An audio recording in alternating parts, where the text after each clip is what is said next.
I never planned on becoming someone's worst nightmare. I was just a woman in love, planning what I thought would be the perfect wedding to the perfect man. That was until the night of our rehearsal dinner, when a stunning redhead in a black cocktail dress walked in and changed everything. She wasn't on the guest list, but she was definitely on my fiancé's mind. I recognized her instantly from the photos I'd found buried in his emails just days earlier.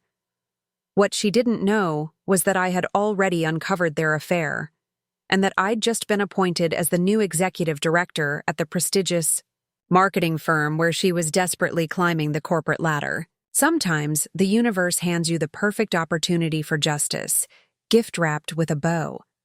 This is the story of how I turned what could have been the most humiliating moment of my life into the most satisfying checkmate I've ever delivered. I'd love to know which corner of the globe you're watching from. And if this story speaks to you, make sure to subscribe. Tomorrow's video is one you absolutely can't miss. It was exactly 26 days before our wedding when I found them. The messages that would unravel everything. I wasn't snooping. Not really. Ryan and I had shared passwords since we moved in together 2 years ago, a gesture of transparency he'd suggested. Himself. No secrets between us, he'd said with that disarming smile that first attracted me to him across a crowded charity gala 3 years earlier. That Tuesday morning, my laptop crashed right before an important Zoom interview for a dream. Position: Executive Director of Operations at Apex Marketing, one of the city's most prestigious firms. I grabbed Ryan's MacBook from his home office, using his password out of necessity, not suspicion. The interview went brilliantly. I closed the Zoom call feeling confident, energized, ready to celebrate. That's when I noticed Ryan's email was still open in another tab. I was about to close it when a name caught my eye in the subject line of a recent message. Vivian. Dinner arrangements changed. Vivian. A name I'd heard mentioned in passing. A junior account executive at Ryan's investment firm. Someone he'd mentored. Someone he'd assured me was nothing to worry about when I'd noticed how frequently her name appeared in his work conversations. I shouldn't have clicked it. Part of me knew that. But another part, the part that had noticed Ryan's increasing late nights and sudden business trips, needed to know. The email thread unfolded like a slow-motion car crash. Dinner reservations at Lumiere, the intimate French restaurant where Ryan had first told me he loved me. Hotel confirmations, inside jokes, pet names, photos she'd sent him. Nothing explicit, but intimate in a way that twisted my stomach into knots. The thread went back months, though the most damning messages were from the last 6 weeks. Can't wait for Friday. M is working late again. Our usual room? She'd written just 3 days ago, M, me, Madeline. I was M in their coded conversations about their affair. My hands trembled as I kept scrolling, scanning dozens of messages. Ryan's responses were equally damning, filled with anticipation, for their meetings and frustration about having to be discreet. In one particularly gut-wrenching exchange, he'd complained about wedding planning taking up too much of our weekends. Just a few more weeks of playing along, he'd written. Then, we'll figure out next steps, playing along. As if our 3-year relationship and upcoming marriage were just an inconvenient charade he had to endure. The timestamp on my phone read 11:42 a.m. when I found irrefutable evidence that the man I was supposed to marry in less than a month was having an affair. By 11:45, I had forwarded the entire thread to my personal email. By noon, I had closed his laptop and returned it exactly as I'd found it, my mind racing with questions and possibilities. I called my best friend, Zoe. I need you to come over. Now, I said, my voice unnaturally calm. Mad. What's wrong? Did something happen during the interview? Zoe asked, immediately picking up on my tone. The interview went great, but I found something else. I'll explain when you get here. While waiting for Zoe, I poured myself a glass of the expensive Cabernet Ryan had been saving for a special occasion. Then I methodically went through our shared calendar, noting every instance over the past 6 months when he'd been working late or had client dinners. I cross-referenced these with the dates in the emails. The pattern was unmistakable. Ryan had been seeing Vivian for at least 4 months, possibly longer. When Zoe arrived, her expression shifted from concern to fierce protectiveness as I showed her the evidence. "That absolute bastard," she whispered, scrolling through the forwarded emails on my phone. "What are you going to do?" It was the question I'd been asking myself since the moment I'd seen those messages. The obvious answer was to confront him immediately, call off the wedding, and burn the life we'd built together to the ground. But something held me back. "I don't know yet," I admitted. "Part of me wants to throw his things onto the street and change the locks. But what?" Zoe looked at me skeptically. "Mad, you can't possibly be considering going through with the wedding?" "No," I said firmly. "That's over. But I want to understand everything first, the whole picture. And—" I hesitated, a thought, forming that surprised even me. "I want him to face real consequences, not just a broken engagement he can spin however he wants to family and friends." My phone chimed with a text from Ryan. "Big news today. Taking you somewhere special for dinner. Reservation at 7. Love you." I showed it to Zoe, who raised an eyebrow. "Business as usual, huh?" "Apparently," I replied, a bitter taste in my mouth. "He has no idea I know." "So what now?" Zoe asked. I took a deep breath. Now I play along, for a little while at least. I need to figure out exactly what's going on and how deep this goes. That evening, I put on the red dress Ryan always complimented, applied my makeup with extra care, and met him at Maison, one of the city's most exclusive restaurants. He greeted me with a kiss, and that smile that now seemed like a mask rather than an expression of genuine affection. "You look stunning," he said, leading me to our table. "Thank you," I replied, studying him closely. There was no guilt in his eyes, no hesitation in his touch. Just the confident charm of a man who believed he was getting away with everything. Over appetizers, he shared his big news: a promotion to senior investment manager, complete with a significant raise and more, prestige at Hamilton Pierce, the financial firm where he'd been working since before we met. "That's wonderful," I said, raising my glass in a toast. "Congratulations." "This means we can upgrade some of the wedding details," he continued enthusiastically. "Maybe that string quartet you liked, or the premium bar package for the reception." I nodded, feigning excitement while wondering how many of his planning sessions with Vivian had taken place in this very restaurant. Had they laughed about the wedding? About me? "Actually," I said, setting down my wine glass, "I might have some good news too. Remember that job interview I had this morning?" "Right, the marketing position," he said, though his tone suggested he'd completely forgotten. "Executive Director of Operations at Apex Marketing," I corrected him. They seemed impressed. The final decision should come through in a few days. "That's great, babe," Ryan replied, though I noticed his attention had already drifted to his phone, which had just lit up with a notification. I caught a glimpse of the screen before he turned it over. "Vivian's name? Important client?" I asked innocently. "No, just work stuff. Nothing that can't wait." He slipped the phone into his jacket pocket. "Tonight is about celebrating us. Us." The word hung in the air between us, hollow and meaningless. As the evening progressed, I maintained my performance, laughing at his jokes, discussing wedding details, even accepting his romantic gestures. All the while, I was observing him as if from a distance, seeing clearly for the first time the subtle manipulations I'd missed or excused for years. The way he steered conversations back to himself, how he'd dismiss my concerns or ideas with charming deflections, the careful way he'd isolated me from friends he deemed negative influences, friends who, I now realized, had simply seen through him. A lot of love and effort went into bringing this story to life, If you're enjoying it, we'd be so grateful if you'd subscribe to our channel. Now, back to where we left off. By the time we returned home, I had made a decision. I would not confront him. Not yet. First, I needed more information about the affair, about Vivian, about exactly how many people in our lives knew what was happening. Then, and only then, would I decide exactly how to dismantle the carefully constructed life Ryan thought we were building together. As he slept beside me that night, I lay awake, my mind racing with questions and a growing sense of purpose.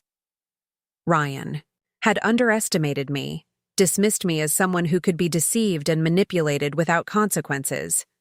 He was about to discover just how wrong he was.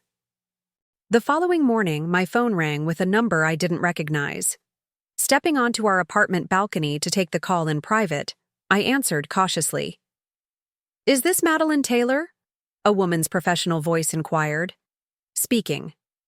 "Ms. Taylor, this is Eleanor Wright, head of HR at Apex Marketing. I'm pleased to inform you that we'd like to offer you the executive director position." As she detailed the salary, benefits, and start date, a plan began forming in my mind, one that extended far beyond simply exposing Ryan's betrayal. Because among the departments I would be overseeing in my new role was digital accounts, the very department where, according to her LinkedIn profile that I had studied just an hour earlier, Vivian Rhodes currently worked as a senior account manager. Sometimes fate hands you not just the problem, but also the perfect solution. "Congratulations on the new position," Ryan said that evening, raising his glass of champagne. "Apex Marketing, huh? That's a prestigious firm."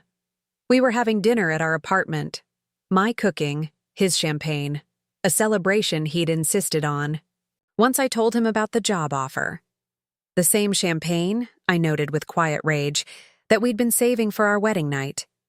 "Thank you," I replied, studying his face for any flicker of recognition, any sign that he'd made the connection between my new employer and his mistress. There was none. "I start in 2 weeks." 2 weeks? That's fast, Ryan frowned, setting down his glass. "What about the wedding preparations? There's still so much to finalize." "I'll manage," I said, keeping my voice light. "The opportunity is too good to postpone. Executive director positions don't come along every day." "Of course, I understand." He nodded, though his smile didn't quite reach his eyes. "I just worry about you getting overwhelmed with everything happening at once." How considerate, how caring, how completely fabricated his concern was.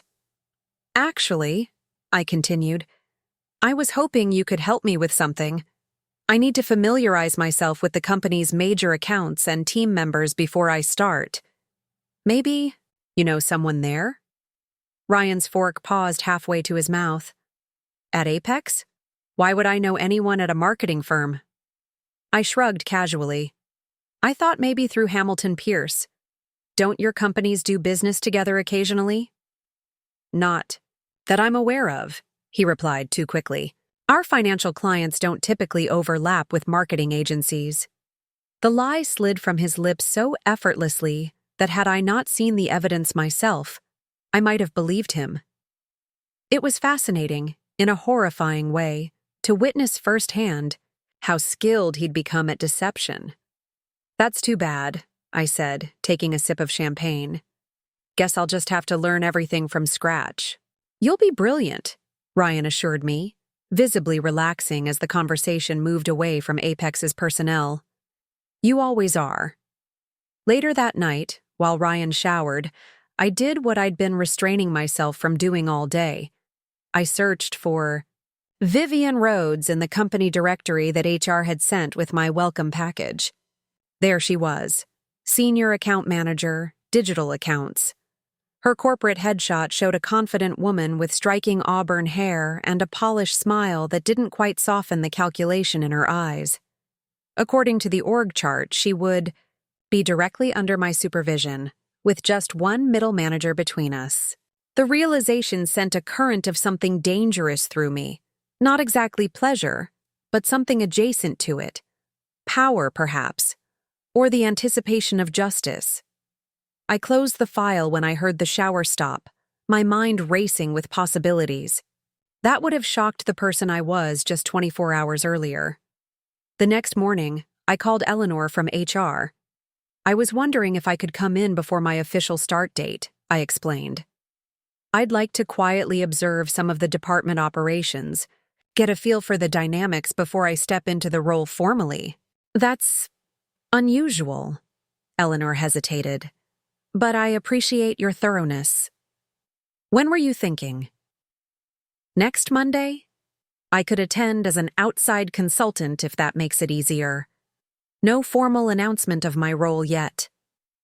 After some discussion, Eleanor agreed. I'll set it up with the department heads. Just observation, though. No decisions or directives until your official start date. Of course, I assured her. I just want to understand the landscape. What I didn't tell her was that I specifically wanted to understand one particular feature of that landscape. Vivian Rhodes. That weekend, Ryan announced he had to go into the office. Unusual for a Saturday, but no longer surprising to me. Took the opportunity to do some deeper research, starting with Vivian's social media. Her Instagram told the story of an ambitious professional with expensive taste. Designer clothes, luxury vacations, exclusive restaurants, including several Ryan had claimed were new discoveries when he'd taken me to them. There were no photos of Ryan, but plenty of artfully composed shots with captions that took on new meaning with the context I now had. A champagne glass with the caption, "Celebrating Secret Victories," posted on the evening Ryan had claimed to be at a client dinner. Hotel room view with another perfect escapade, dated during a weekend Ryan had supposedly attended a financial conference. Each discovery was like turning over a rock and finding something poisonous underneath.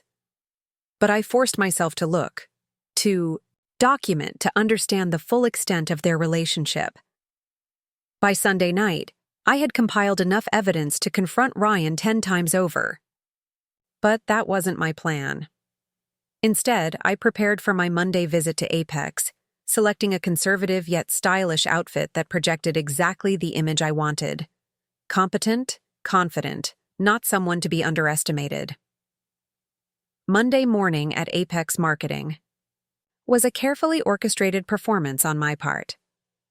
Eleanor introduced me to various department heads as Madeline Taylor, a management consultant evaluating operational efficiencies. The digital accounts team was scheduled for late morning.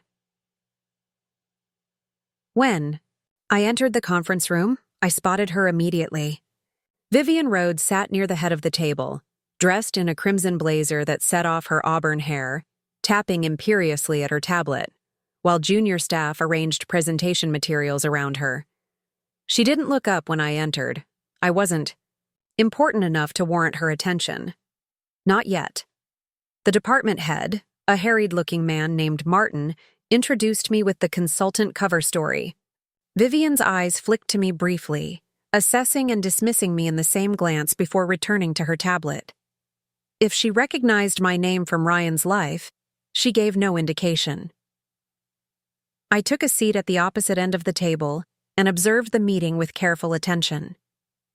Within minutes, Vivian's role in the department became clear. She was the rising star, aggressive and effective, but not particularly collaborative. She interrupted colleagues, claimed credit for team successes, and subtly undermined Martin's authority while appearing outwardly respectful. The other team members either deferred to her or avoided engaging entirely. Our retention numbers for the Bellamy campaign exceeded projections by 23%, she announced at one point, displaying a graph on the main screen. My strategy of targeted micro-influencer partnerships proved extremely effective. Wasn't that Raj's idea originally? A younger team member asked tentatively. Raj suggested traditional influencers, Vivian corrected smoothly. I refined the concept to focus on micro-influencers with higher engagement rates. The results speak for themselves. Raj, a quiet man in his 30s, looked down at his notes, clearly unwilling to challenge her version of events. The pattern repeated throughout the meeting. Vivian positioning herself as the indispensable genius while marginalizing her colleagues' contributions. Martin, the department head, seemed either unwilling or unable to address the dynamic. After the meeting, I approached Martin privately. "Interesting team you have," I commented. "Particularly Ms. Rhodes. She seems confident." Martin glanced around nervously before responding. "Vivian gets results.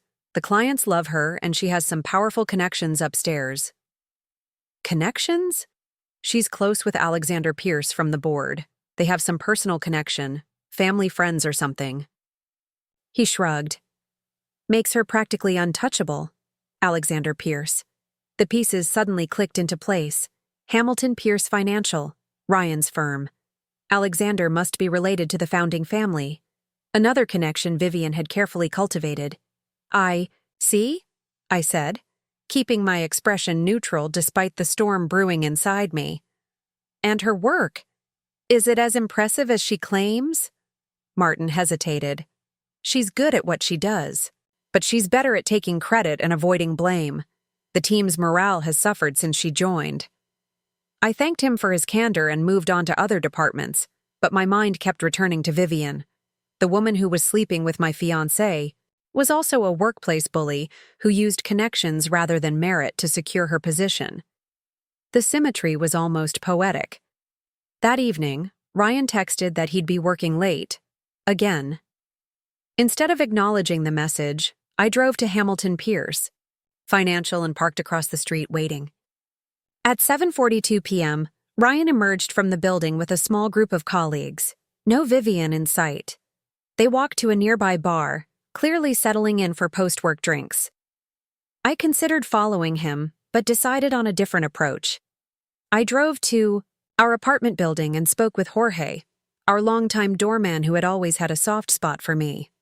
"Jorge, has Ryan come home while I've been traveling for work recently? Just curious if he's been staying late at the office like he says."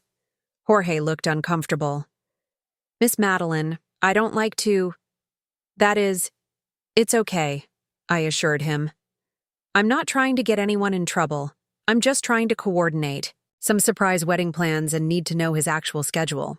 Jorge's expression softened at the mention of wedding surprises. "Well, in that case, Mr. Ryan has been keeping interesting hours. Some nights he doesn't come home until very late. And sometimes..." He hesitated. "Yes?" "Sometimes he comes home to change clothes in the afternoon, then leaves again with an overnight bag. Says he's going to the gym, but the bag seems too large for just gym clothes." I nodded, keeping my expression pleasant despite the knife twisting in my gut. "And has he had any visitors when I've been away?" Jorge looked genuinely regretful now. "Just once, Miss Madeline. A woman with red hair. They arrived separately but left together the next morning. In our home. In our bed."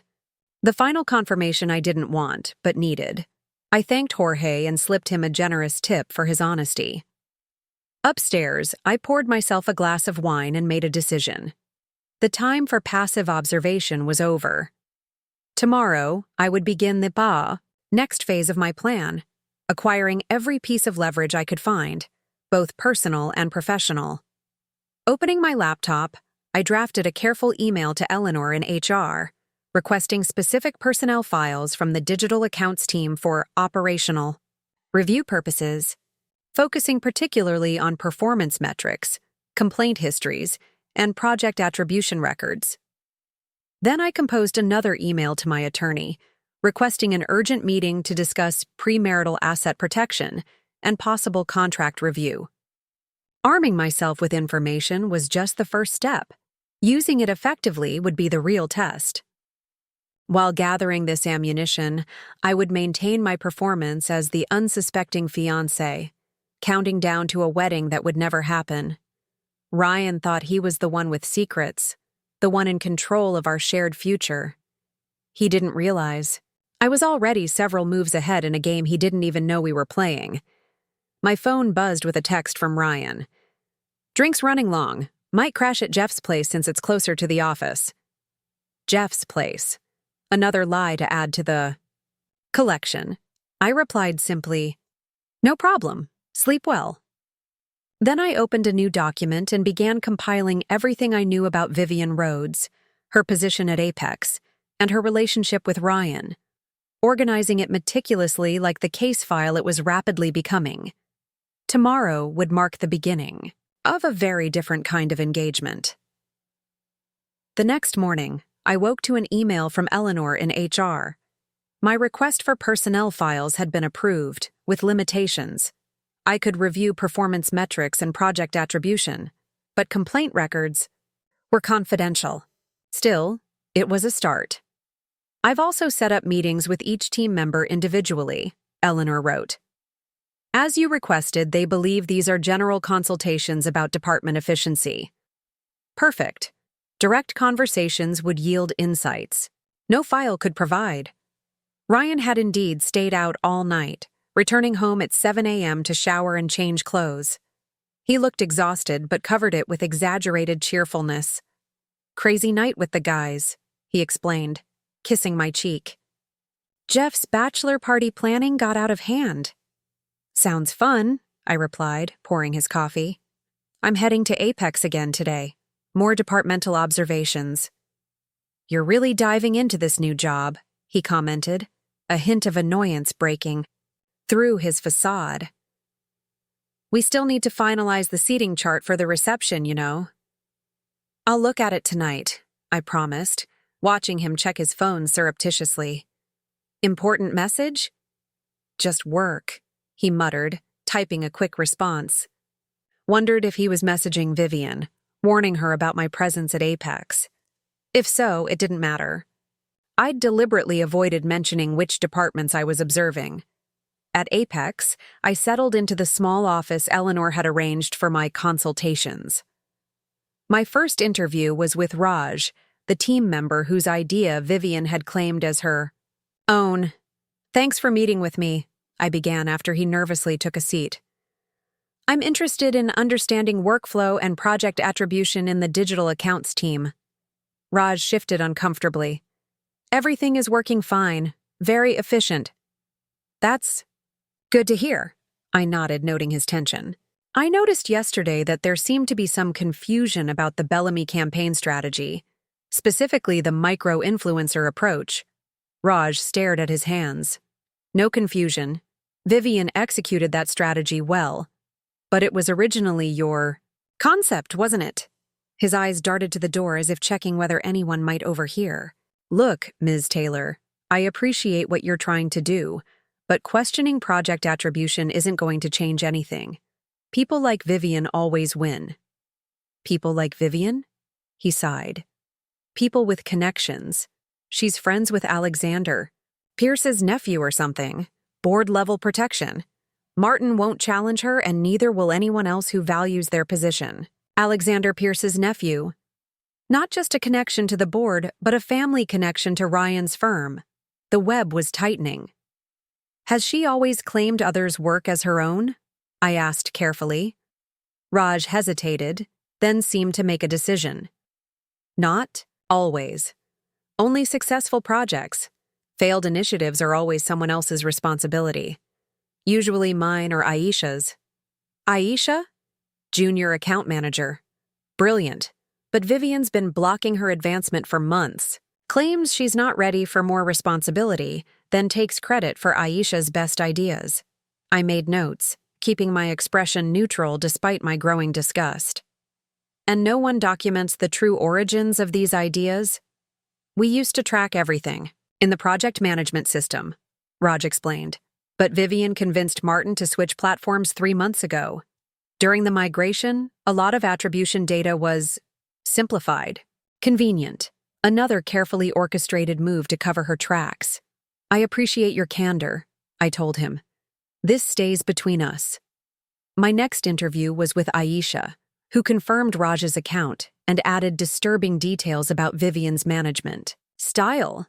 "She's created a climate of fear," Aisha explained, her voice barely above a whisper despite the closed door. "Takes credit, shifts blame, and isolates anyone who challenges her. 3 team members have quit in the past year alone." "Have you considered reporting this behavior?" Aisha laughed bitterly. To whom? Martin's afraid of her connections. HR won't act without his support, and Vivian is very careful to keep her worst behavior private. It's always one-on-one, never with witnesses. The parallels to Ryan's deception were striking. Both were skilled at maintaining a public facade while manipulating things behind the scenes. After 4 more interviews that painted an increasingly damning picture, I took a break to check my email. Among the messages was one from my attorney, confirming our meeting for tomorrow, and another from Eleanor with the requested performance metrics. The data told a story similar to what I'd heard in the interviews. Projects under Vivian's leadership showed impressive results, but her individual contributions were surprisingly thin. Team member retention in her direct reports was abysmal. Client satisfaction scores were strong overall, but showed concerning patterns when examined closely. Initial enthusiasm followed by declining satisfaction that suddenly reversed whenever Vivian switched account managers, taking over successful client relationships while offloading troubled ones. I was compiling these findings when my phone buzzed with a text from Ryan. Dinner tonight? Have news to share. Sure, I responded. 7:30 at home? Perfect, he replied. Can't wait to see you. I wondered what news he needed to share. Another late night? A sudden business trip? Whatever it was, I doubted it would be the truth. My last interview of the day was with Martin, the department head. Unlike the others, he met me in the conference room rather than my temporary office, establishing home turf advantage. I understand you've been speaking with my team, he began, an edge to his voice. May I ask what exactly you're looking for in these consultations? Just building a comprehensive picture of departmental dynamics, I explained calmly. Everyone speaks very highly of the team's results. Results are what matter in this business, he stated firmly. And our results are excellent. They certainly appear to be. I agreed. Though I've noticed some interesting patterns in project attribution and team member retention. Martin's expression tightened. Staff turnover is an industry-wide challenge. As for attribution, we focus on team success rather than individual credit. A commendable philosophy, I nodded, though it seems inconsistently applied. Ms. Rhodes, for instance, appears to receive individual credit quite frequently. Vivian is an exceptional performer who has powerful connections, I finished for him. Including Alexander Pierce from the board. I understand that makes her position secure. Martin's face was drained of color. Who told you that? It came up in conversation, I said vaguely. I'm curious about this connection. Professional? Personal? He hesitated, visibly calculating his response. I'm not privy to the details. I only know she was personally recommended for her position. By Alexander Pierce? By his nephew, I believe. Ryan Pierce from Hamilton Pierce Financial. They have some prior connection. There it was. The final confirmation I needed, delivered unwittingly by Martin himself. Ryan Pierce, not Ryan Morrison as he was known professionally and socially. He had changed his name years ago, he'd told me, to distance himself from his wealthy family and make his own way. Another lie, it seemed. I see, I said, keeping my expression neutral despite the revelation. And this recommendation carried significant weight in her hiring? Martin shifted uncomfortably. The Pierce connection is important to Apex. Several board members have ties to Hamilton Pierce Financial. When Ryan Pierce recommends someone, it's noted. I thanked Martin for his time and assured him I'd be discreet with my findings. As I gathered my notes, a new text from Ryan appeared. Picking up something special for dinner. Any wine preferences? The casual normalcy of it made my stomach turn. I didn't respond. Instead, I headed straight to my attorney's office, calling from the car to see if she could meet immediately rather than tomorrow. Fortunately, she had a cancellation and could see me within the hour. Laura Chen had been my attorney since I started my first executive position 5 years ago. She specialized in corporate law, but had also handled my personal matters, including the prenuptial agreement Ryan and I had begun drafting months ago. His idea, ironically, given his family's wealth. "This is quite a situation," Laura said after I laid out everything I'd discovered, both personal and professional. "To be clear, you're asking about two separate issues: your legal position regarding the canceled engagement and potential workplace issues at Apex. They're connected," I explained. Ryan, or rather Ryan Pierce, used his family connections to secure a position for his mistress at the same company where I'm about to become executive director. Laura removed her glasses, processing this. "That creates potential conflicts of interest and possible violations of Apex's hiring and relationship disclosure policies. Have you accepted the position formally?" "I've signed the offer letter but haven't started officially." "Then you need to disclose this situation to HR immediately, at least the professional aspects. You're entering a position of authority over someone who has an undisclosed personal relationship with your fiancé, who himself has undisclosed influence at the company through family connections. And if I don't disclose it?" Laura's expression grew serious. "Then you could be compromising your own professional integrity. Furthermore, if this situation explodes publicly after you've taken the position, it could damage your career prospects significantly." She was right, of course. The professional Madeline, the one who had existed before discovering Ryan's betrayal, would never have considered using a workplace position as leverage in a personal matter. But I wasn't that Madeline anymore. "What? If I handle the disclosure strategically?" I asked, "timing it in a way that addresses both the professional and personal situations simultaneously?" Laura studied me carefully. "What exactly are you planning, Madeline?" "Justice," I replied simply. "Nothing illegal, nothing unethical by corporate standards. Just a carefully orchestrated revelation of the truth." After further discussion about legal boundaries and professional obligations, I left Laura's office with a clear understanding of my options and limitations. I also had copies of the prenuptial documents Ryan and I had been drafting, documents that included interesting clauses about infidelity and financial penalties. On the drive home, I called Zoe to update her on everything I'd discovered. "He's an actual Pierce?" she exclaimed. "As in Hamilton Pierce? That family is Boston royalty. Why hide it?" "Control," I said, understanding dawning even as I spoke. If people knew his real identity, they'd have certain expectations, make certain connections. By separating himself from the family name professionally, he controls which connections are made and when. And he got his mistress a job through family influence while pretending to be a self-made man, Zoe summarized. "The layers of deception are almost impressive." "It gets better," I continued. "Guess who's catering our rehearsal dinner next week?" "Who?" "Lumiere. The same restaurant where he takes Vivian on their dates." Zoe was silent for a moment. "Tell me you're not still going through with any of the wedding events." "Just one," I said, pulling into my parking garage. "The rehearsal dinner. It's going to be quite memorable." "Mad, what are you planning?" "Something fitting," I replied, thinking of the various threads I'd gathered today, threads that were rapidly forming into a perfect web. "I'll fill you in. Tomorrow. Right now, I need to have dinner with my fiancé and hear whatever new lie he's prepared." I ended the call and sat in my car for a moment, gathering my composure. Tonight, I would continue my performance as the unsuspecting bride-to-be. But behind that facade, I was methodically assembling all the pieces needed for the perfect checkmate. Ryan was waiting in our apartment with takeout from my favorite Thai restaurant and an expensive bottle of champagne.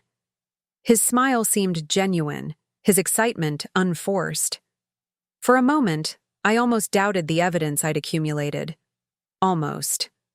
"There's my brilliant fiancé," he greeted me with a kiss. "Ready to celebrate?" "What are we celebrating?" I asked, setting down my bag containing all the evidence of his betrayal. Ryan grinned, pulling an envelope from his jacket pocket. "How Does a honeymoon in the Maldives sound? 2 weeks, an overwater bungalow, completely off the grid. He handed me the envelope containing confirmation of an extravagant resort booking, dated to begin 3 days after our wedding. It's perfect, I said, forcing enthusiasm into my voice while thinking of the emails I'd seen between him and Vivian discussing their own post-wedding plans. Only the best for us, Ryan replied, raising his glass in a toast. To new beginnings. New. Beginnings indeed, I thought, clinking my glass against his. Just not the ones he was expecting. The morning after Ryan's honeymoon revelation, I met Zoe at our favorite coffee shop, secluded in a back corner where we wouldn't be overheard. Her expression was a mixture of outrage and concern as I detailed everything I'd discovered.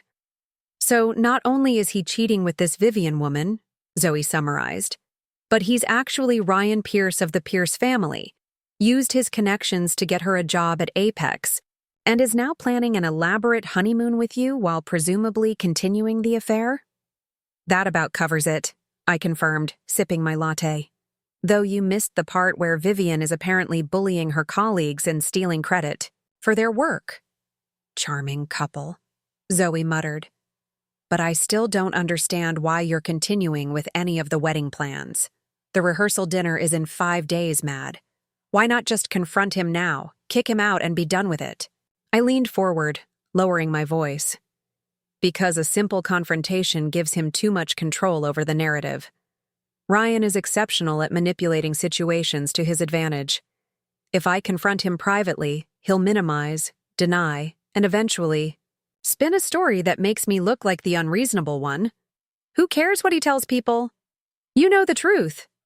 I care, I said firmly. I won't be painted as the hysterical fiancé who threw away a perfect relationship over unfounded suspicions. Not when I can ensure everyone sees exactly who he is. Zoe studied me carefully. This is about more than just exposing the affair, isn't it? It's about consequences, I admitted. Real ones. Ryan has spent years crafting this careful double life, using his family connections while pretending to be self-made, manipulating people professionally and personally. He's hurt people beyond just me. His colleagues, Vivian's co-workers. He deserves to face the full repercussions of his actions. And the rehearsal dinner is where this all comes to a head? I nodded. It's perfect timing.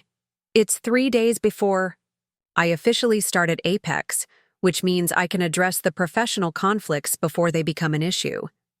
And it's intimate enough to control, but public enough to prevent him from containing the fallout.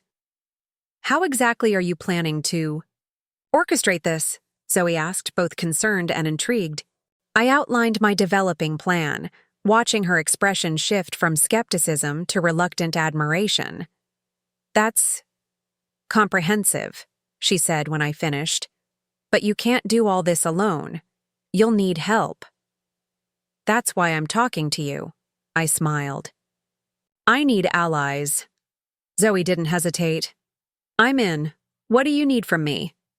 First, information. Ryan thinks you're helping me with last-minute wedding details. That gives you the perfect cover to contact the vendors, venue, and guests without raising suspicion. Consider it done. Zoe nodded. What else? I need more eyes at Apex. Someone who can monitor Vivian's activities when I'm not there. Zoe thought for a moment. What about Peter? He did that IT consulting project for Apex last year. Still has contacts in their tech department. Peter was Zoe's brother, a cybersecurity specialist whose moral compass aligned perfectly with this situation.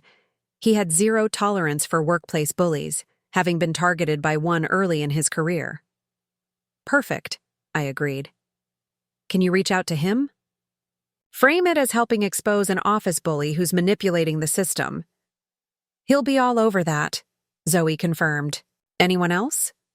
I hesitated, then decided to go all in. Actually, yes. I need someone with connections to the restaurant world, specifically to Lumiere. A slow smile spread across Zoe's face. You mean someone like my ex, Miguel? The one who's now sous chef at Lumiere's sister restaurant? Exactly like that. I nodded. Think he'd be willing to help? For a chance to participate in exposing a cheater? Absolutely. He's still bitter about what his ex did to him. Zoe was already texting. Consider Miguel recruited. By noon, our small alliance had taken shape. Peter agreed to help monitor Vivian's digital footprint at Apex. Miguel promised to connect us with staff at Lumiere for the rehearsal dinner, and Zoe took charge of gathering intelligence from wedding vendors. Ryan called the florist 3 times last week, Zoe reported that evening, reading from her notes. Each time requesting changes to the arrangements for the rehearsal dinner, specifically adding more red tulips, which weren't in your original plan. Red tulips, I repeated, a bitter taste in my mouth. Vivian's Instagram is full of them. She calls them her signature flower. The florist thought it was sweet that he was so involved in the details, Zoe continued, disgust evident in her voice. Oh, and he requested a seating chart change for the rehearsal dinner. Added a family business associate to the list. I didn't need to ask who that might be. Did he give a name? Just told them you'd provide the final details. Said it was a surprise addition you'd approved. Another piece of the puzzle clicked into place. Ryan was planning to introduce Vivian at the rehearsal dinner, perhaps as a business connection, perhaps even as a friend. The perfect way to integrate her into his life publicly while maintaining their private relationship. Peter's information came next. Via encrypted message. V's company email shows multiple messages to from RP at Hamilton Pierce domain. Content mostly deleted, but metadata confirms regular communication for past 8+ months. She's been careful to keep most exchanges on personal devices, but the connection is documented on company servers. Also found evidence she's accessing and modifying other team members' work before presentations. Documented everything. 8 months. Their affair had begun even earlier than I'd suspected. Miguel's contribution completed the picture. Staff at Lumiere confirms RP is a regular with redheads, always requests a private corner table, and has standing reservation every other Thursday. Special relationship with Maitre D, who keeps their visits discreet. Several staff recognize the photo of V, saying they act like a couple. One bartender overheard future plans discussion last week, something about after everything is finalized. After the wedding was finalized, I thought grimly. They were already planning their future together, while Ryan continued his elaborate charade with me. I spent the next day at Apex, ostensibly continuing my departmental observations, but actually implementing the next phase of my plan, building relationships with key players who would be essential to its execution. First was Eleanor in HR, who I invited to lunch under the pretext of discussing my official onboarding. Before I start next week, I began carefully once we were seated at a nearby cafe, there's a potential conflict of interest I need to disclose. Eleanor's professional demeanor intensified. What kind of conflict? I've discovered that a member of the digital accounts team has a personal relationship with my fiancé, one that neither of them has disclosed to me or I believe to Apex. Eleanor's eyebrows shot up. That's concerning. Can you elaborate? I outlined the connection between Ryan Pierce and Vivian Rhodes, careful to stick to professional concerns rather than personal ones. I explained that I'd discovered the connection while preparing for my new role, emphasizing that I was disclosing it immediately to maintain professional integrity. This puts you in a difficult position, Eleanor acknowledged. As her superior, you'd normally be responsible for her performance reviews and advancement opportunities. Exactly, I nodded. And given the nature of their undisclosed relationship, I don't believe I can be objective. Nor do I believe she can work effectively under my supervision once this connection becomes known.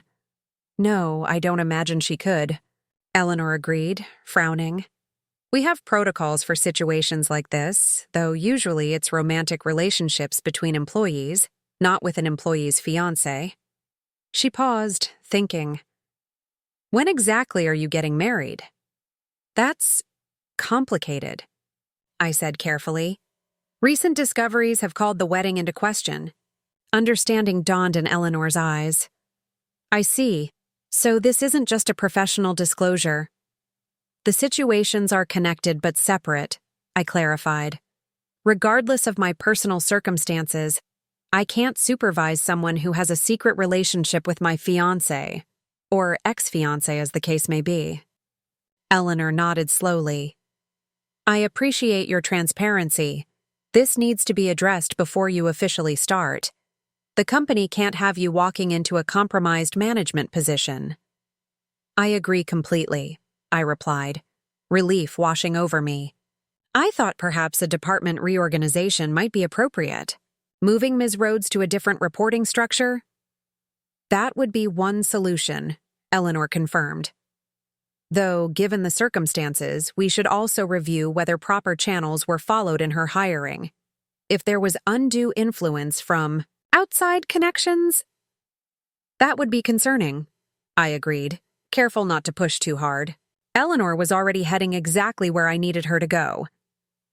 Let me speak with the executive team, she decided. We'll need to address this quickly, ideally before your start date. Would you be available for a meeting tomorrow afternoon? We should discuss options with senior leadership. Absolutely, I confirmed. I want to ensure everything is handled properly from a company perspective. By the time we returned to Apex, Eleanor was fully committed to resolving the conflict of interest before it could become a liability for the company. She immediately scheduled a confidential meeting with the COO and head of legal counsel for the following day.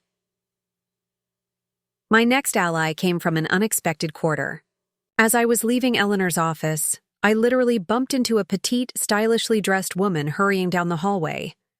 I'm so sorry, I apologized, helping her gather the papers she'd dropped. Entirely my fault, she laughed, extending her hand. I was texting and walking.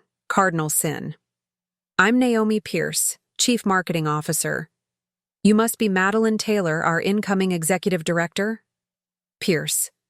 The family name sent a jolt through me. Yes, that's me. Pleasure to meet you, Ms. Pierce.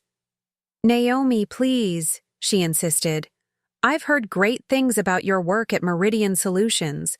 We're lucky to have poached you. Thank you, I replied, studying her curiously. Are you related to the Hamilton Pierce family by any chance? Unfortunately, she grimaced. My cousin Alexander sits on the board here, the family connection that got me in the door, though I like to think my work is why I've stayed. Are you familiar with the Pierces? I made a split-second decision. Actually, I'm engaged to Ryan Pierce. Naomi's expression froze in surprise, then shifted to confusion. Ryan, but he's... She stopped abruptly, recalibrating. I didn't realize Ryan was engaged. He doesn't mention his personal life much at family gatherings.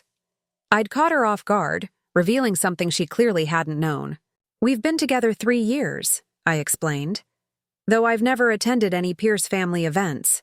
Ryan keeps his professional and personal lives quite separate. Yes, he would, Naomi murmured, studying me with new interest. Well, this is an unexpected connection. We should have lunch sometime, get properly acquainted. I'd like that, I smiled. Actually, I'm having a small gathering next week, our rehearsal dinner at Lumiere on Thursday. Perhaps you could join us. I'm sure Ryan would be delighted to see you there. The gleam in Naomi's eye told me she understood perfectly what I was doing. Thursday at Lumiere? I wouldn't miss it for the world. How fortuitous that we bumped into each other today. Fortuitous indeed. I'd just secured perhaps the most valuable ally of all, a member of Ryan's own family who clearly had some history with him, one he hadn't seen fit to mention to his fiancée. As I headed home, my phone buzzed with updates from my growing network of allies. Zoe had confirmed the final rehearsal dinner arrangements, Peter had secured access to the restaurant's Wi-Fi for our technical needs, and Miguel had arranged for specific staff to be working that night. Everything was falling into place. In 4 days at the rehearsal dinner Ryan had so carefully arranged, all the separate threads of his deception would finally converge, with an audience he never anticipated. That evening, Ryan called to say he was working late again. I assured him it was fine, that I was busy with wedding details anyway. Another exchange of lies. His about his whereabouts, mine about my activities. The difference was, only one of us knew which game was really being played. The next morning, I arrived at Apex for my meeting with Eleanor, the COO and legal counsel. The conference room atmosphere was tense but professional as I laid out the facts. The undisclosed relationship between Vivian Rhodes and Ryan Pierce, the apparent use of family connections to secure her position, and the conflict this created with my incoming role. Jackson Wright, the COO, leaned back in his chair with a troubled expression after I finished speaking. This is concerning on multiple levels.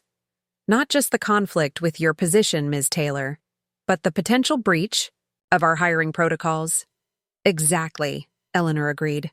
If Ms. Rhodes received preferential treatment due to an undisclosed relationship with the Pierce family, that's a serious issue. Sharon Patel, the legal counsel, had been quietly taking notes.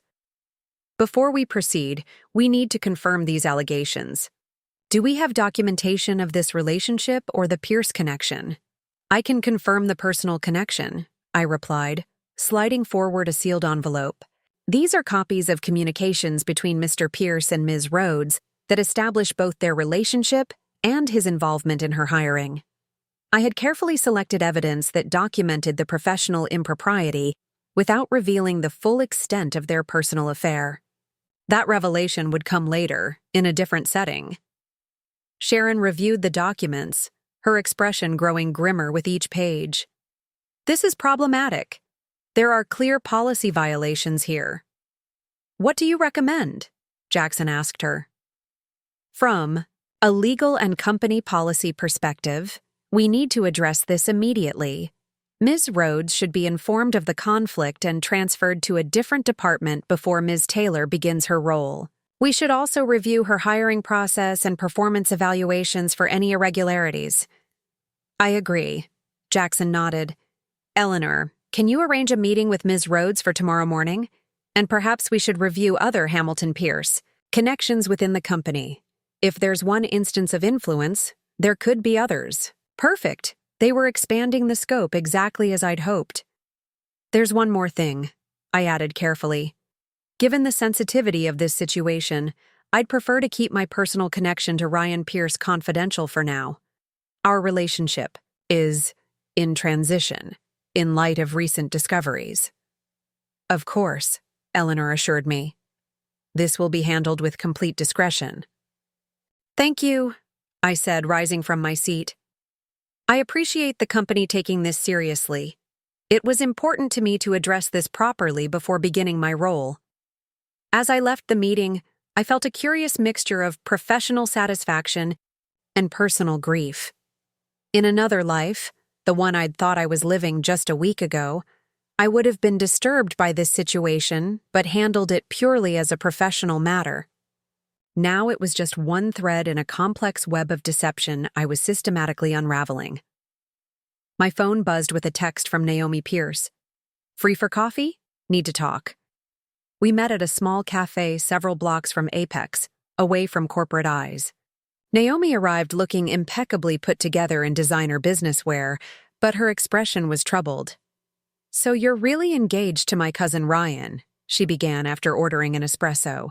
I have to admit, I'm still processing that information. As I mentioned, we've been together 3 years, I replied. Though from your reaction, I gather he hasn't mentioned me to the family. Naomi's laugh held no humor. Ryan doesn't mention much to the family these days. He's been the black sheep since he tried to leverage his position to secure funding for that failed cryptocurrency venture 2 years ago. Nearly cost several family members millions. This was news to me. Ryan had told me his family disapproved of his career choice, that they wanted him in the family business rather than making his own way. Another lie, it seemed. That doesn't sound like the Ryan I know, I said carefully. Doesn't it? Naomi studied me intently. The charming, ambitious man who's not entirely forthcoming about his background or connections, who uses people as stepping stones. Her assessment was unnervingly accurate. You seem to know him well. We grew up together. I've watched his patterns for years. She hesitated, then asked directly, "Does he know you're taking the position? At Apex?" "Yes, he's been very supportive." "And did he mention his connection to one of your future employees? Vivian Rhodes?" So she knew. "No," I admitted. "I discovered that connection independently." Naomi nodded as if confirming a suspicion. "Ryan recommended her for the position about 8 months ago. Used his connection to Alexander to push it through. I was against it. Her qualifications were mediocre at best, but was overruled." "You opposed her hiring?" "I oppose any hiring that's based on personal connections rather than merit," Naomi stated firmly. "Especially when those connections are deliberately concealed." I studied her, trying to understand her motivation. "Why are you telling me this, Naomi?" She sipped her espresso before answering. "Because I value Apex's integrity, because nepotism damages our company culture, and because—" She paused. "I've seen Ryan's pattern before. He uses people, professionally and personally." "You sound like you have personal experience with that." Naomi's expression hardened. "Let's just say Ryan and I have history that makes me disinclined to protect him from consequences, particularly when those consequences involve someone as competent as you appear to be." The pieces clicked into place. "You dated." "Briefly, years ago," she confirmed, "until I discovered I wasn't the only one. Ryan has a type, professionally accomplished women who boost his connections and status. Like Vivian Rhodes. Exactly like Vivian Rhodes." Naomi leaned forward. "So now I'm curious. What exactly are you planning for this rehearsal dinner? Because I doubt it's a standard pre-wedding celebration. I considered my options carefully." Naomi clearly had her own grudge against Ryan, which made her a potentially valuable ally, but also a wild card I couldn't fully control. "I'm planning to address some discrepancies in my relationship," I said diplomatically. "The dinner will provide an appropriate setting for necessary conversations." Naomi smiled knowingly. "How diplomatic." "Well, whatever you're planning, I'm intrigued enough to attend. And I might have some information that could be useful to you." "What kind of information?" "The kind that provides context for your situation." She pulled out her phone, quickly typing a message. "I've just sent you access to a secure folder. Review it before Thursday, and let me know if you need anything else. Family insights, company background, strategic advice. I'm surprisingly invested in how this plays out." I thanked her, sensing I'd just acquired an ally whose value I couldn't yet fully measure. Back at my apartment, I opened the secure folder Naomi had shared. It contained a collection of documented instances where Ryan had used family connections for personal gain while publicly distancing himself from the Pierce name.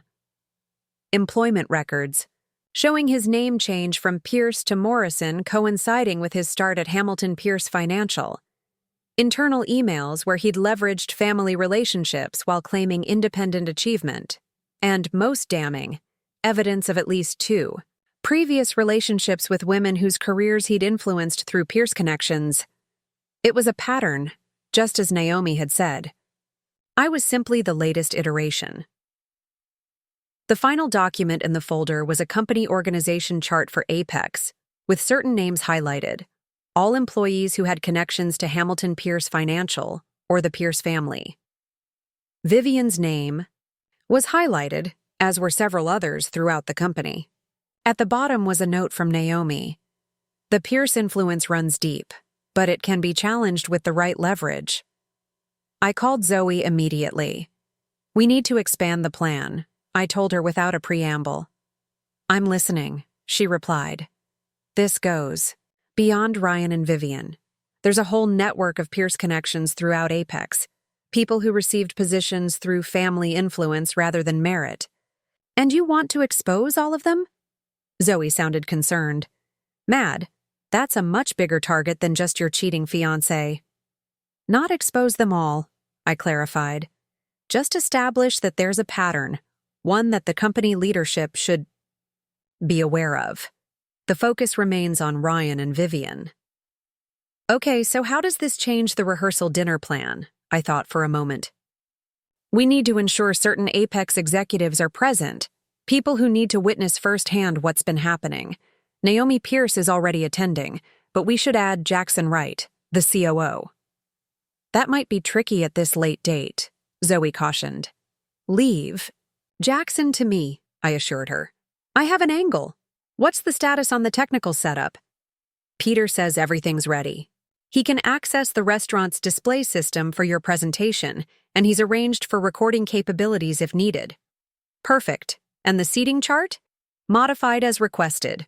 Ryan's parents are confirmed, as are the key witnesses from both your side and his. Just need to finalize the Apex contingent. Good. There's one more thing, I added. Ryan still doesn't know I'm aware of his true identity as Ryan Pierce. He thinks I believe he's Ryan Morrison, the self-made financial advisor who distanced himself from his wealthy family. So you're going to expose that too? It's all connected, I explained.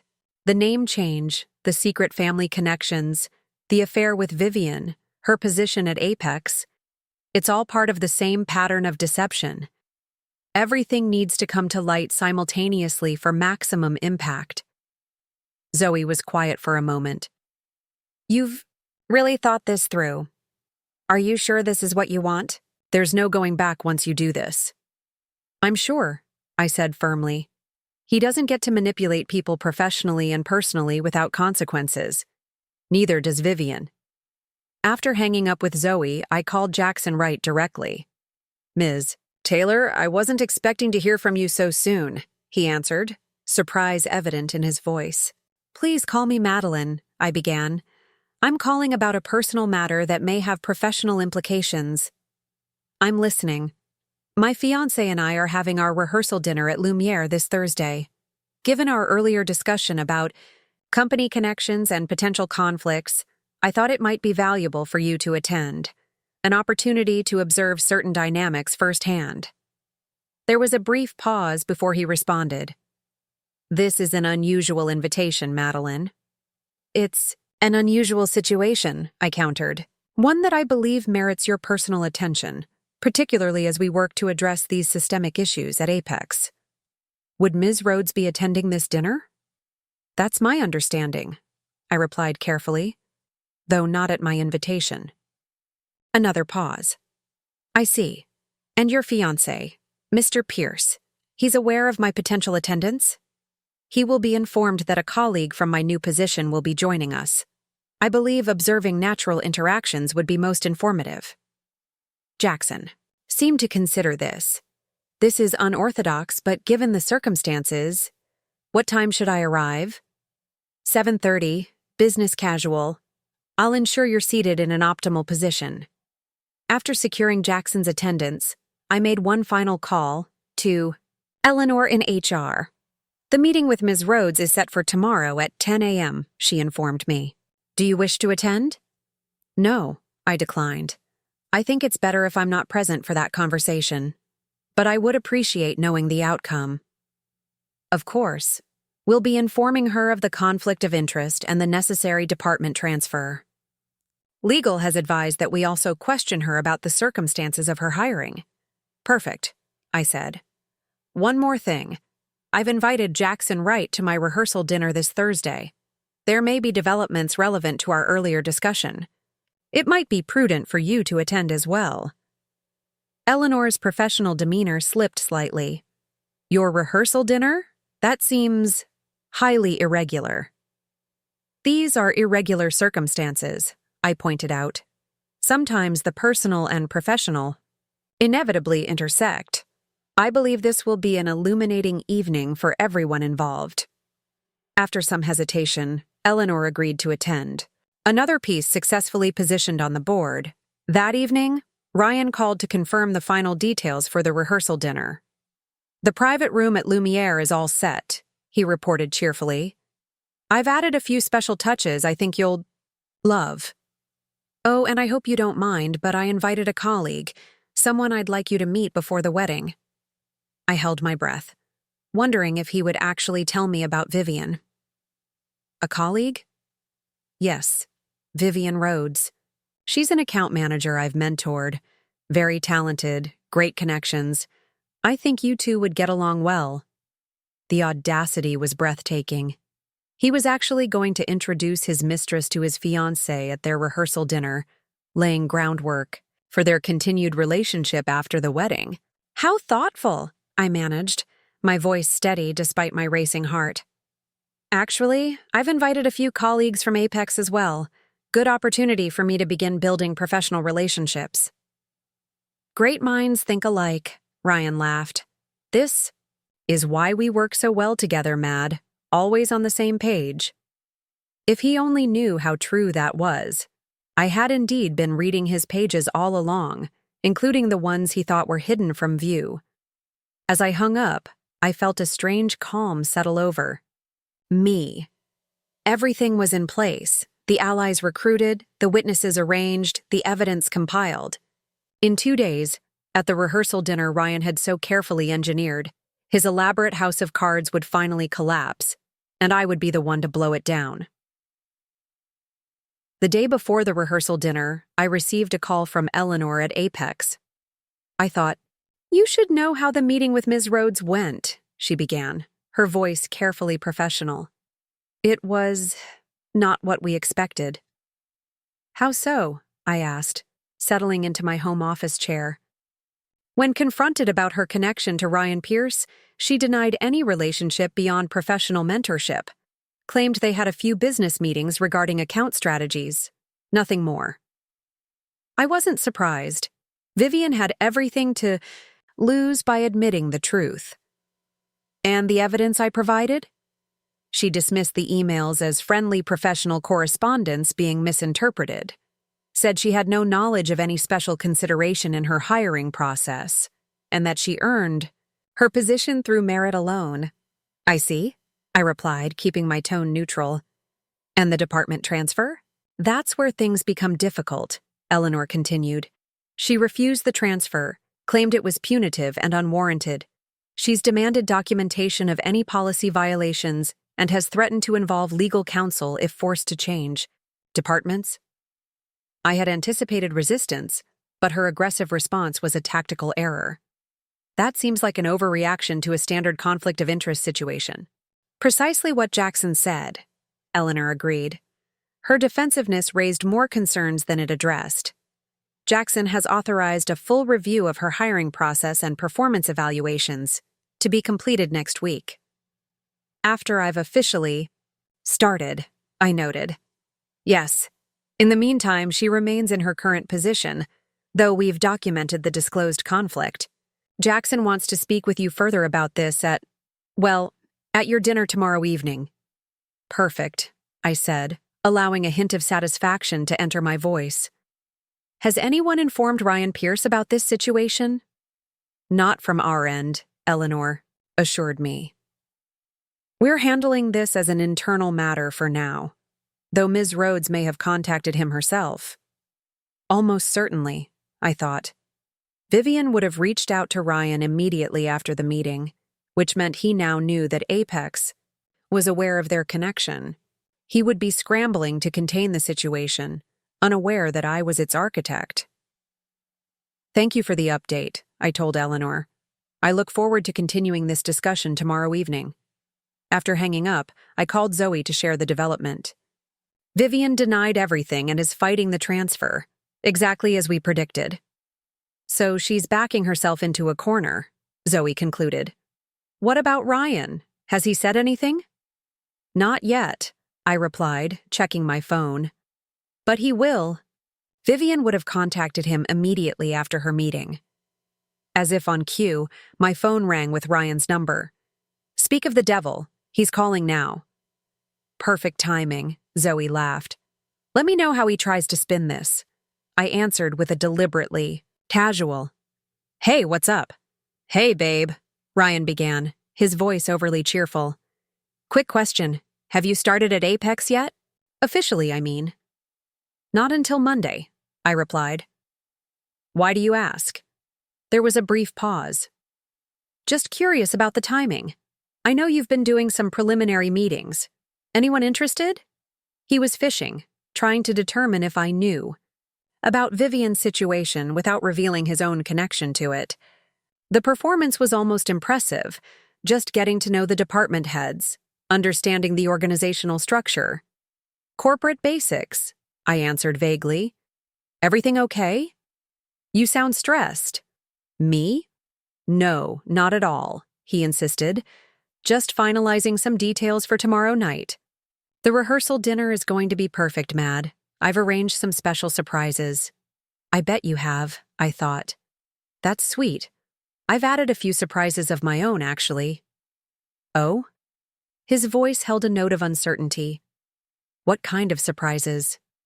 Nothing. Major, I assured him. Just invited a few colleagues from Apex to help me celebrate. I mentioned it yesterday, remember? Right, he said quickly. That's great. The more the merrier.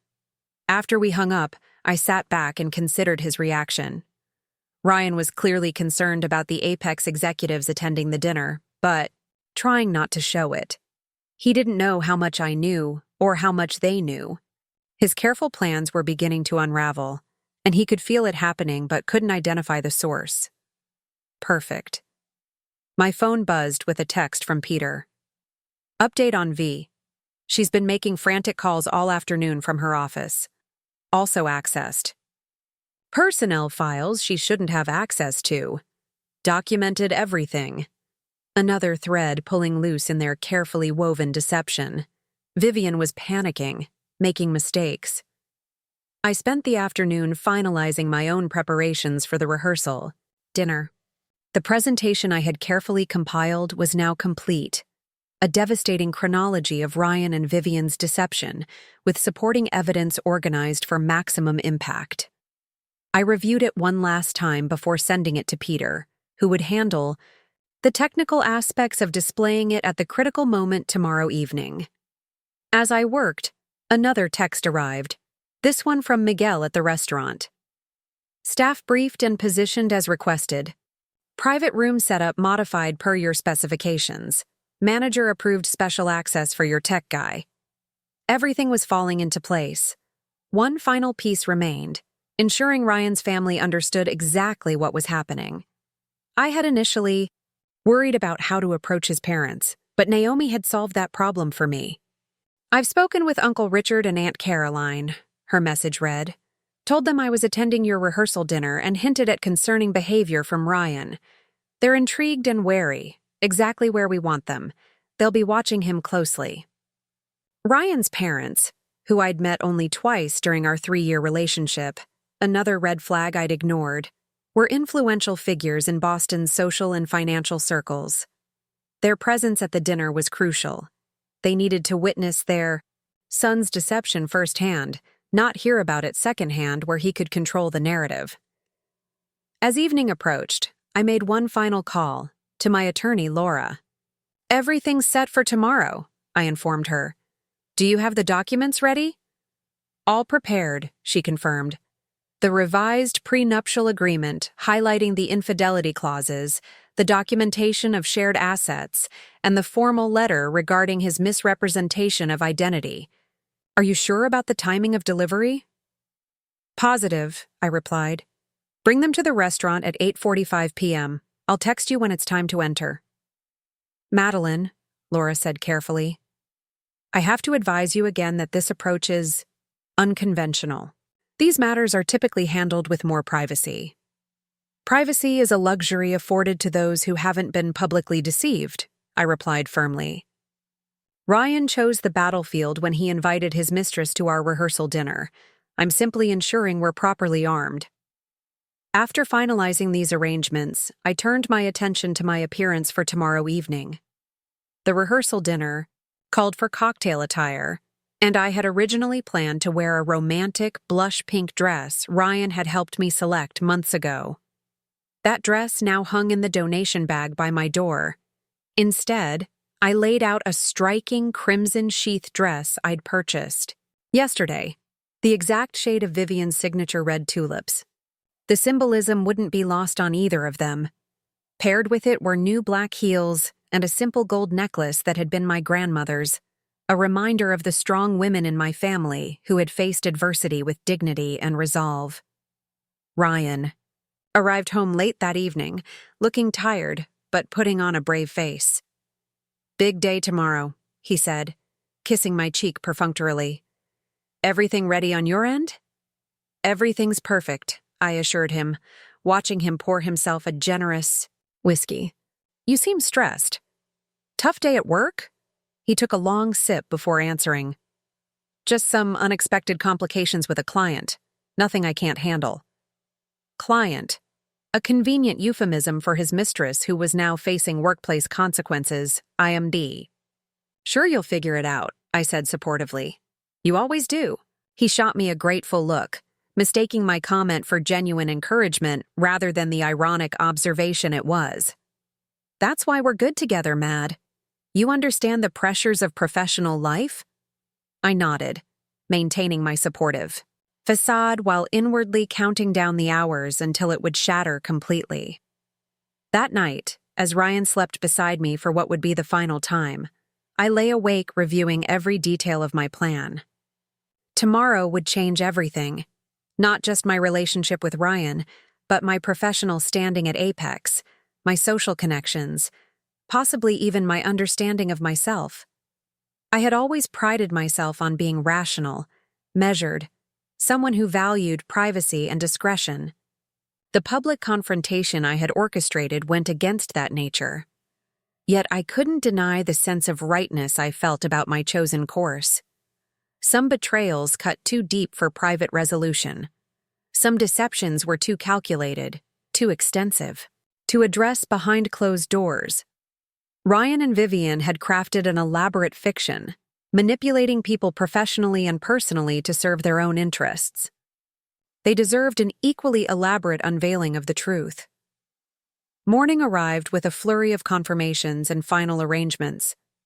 Zoe texted that she would meet me at my apartment at 5 p.m. to help me prepare. Peter confirmed the technical setup at the restaurant was complete. Miguel reported that the private dining room was decorated exactly as Ryan had specified, including, as I had suspected, arrangements featuring red tulips strategically placed throughout the space. I spent the morning at Apex, attending a final onboarding meeting with Eleanor. We carefully avoided discussing Vivian or the upcoming dinner, maintaining professional decorum while both knowing what evening would bring. As I was leaving, I ran into Naomi in the lobby. "Ready for tonight?" she asked quietly, falling into step beside me. "As ready as I'll ever be," I admitted. "You know, there's still time to handle this privately," she offered, studying my expression. "Less messy, fewer potential complications." I shook my head. They chose the public deception. They get the public consequences. Naomi nodded slowly. "I admire your resolve. Not many people would have the courage to orchestrate something like this." "Is it courage?" I wondered aloud. "Or just self-respect?" "Both, I think," she replied. "Either way, the Pierce family will be witnessing something unprecedented tonight. I've made sure Uncle Richard and Aunt Caroline will arrive promptly at 7:30. "Thank you," I said sincerely. "For everything." She squeezed my arm briefly. "Some family trees need pruning to stay healthy. See you tonight." Back at my apartment, I spent the afternoon reviewing the final details of my presentation with Peter via video call. The evidence was damning. Emails, photos, financial records, all documenting the extent of Ryan and Vivian's deception. We had arranged for it to be displayed on the private dining room's large screens at precisely the right moment. Once I give the signal, how quickly can you bring it up? I asked. "Instantly," Peter assured me. "I'll be in the service area with direct access to their AV system. Just say the word transparency, and the presentation will begin." "Perfect," I nodded. "And the recording?" "Already running from multiple angles. Every reaction will be captured.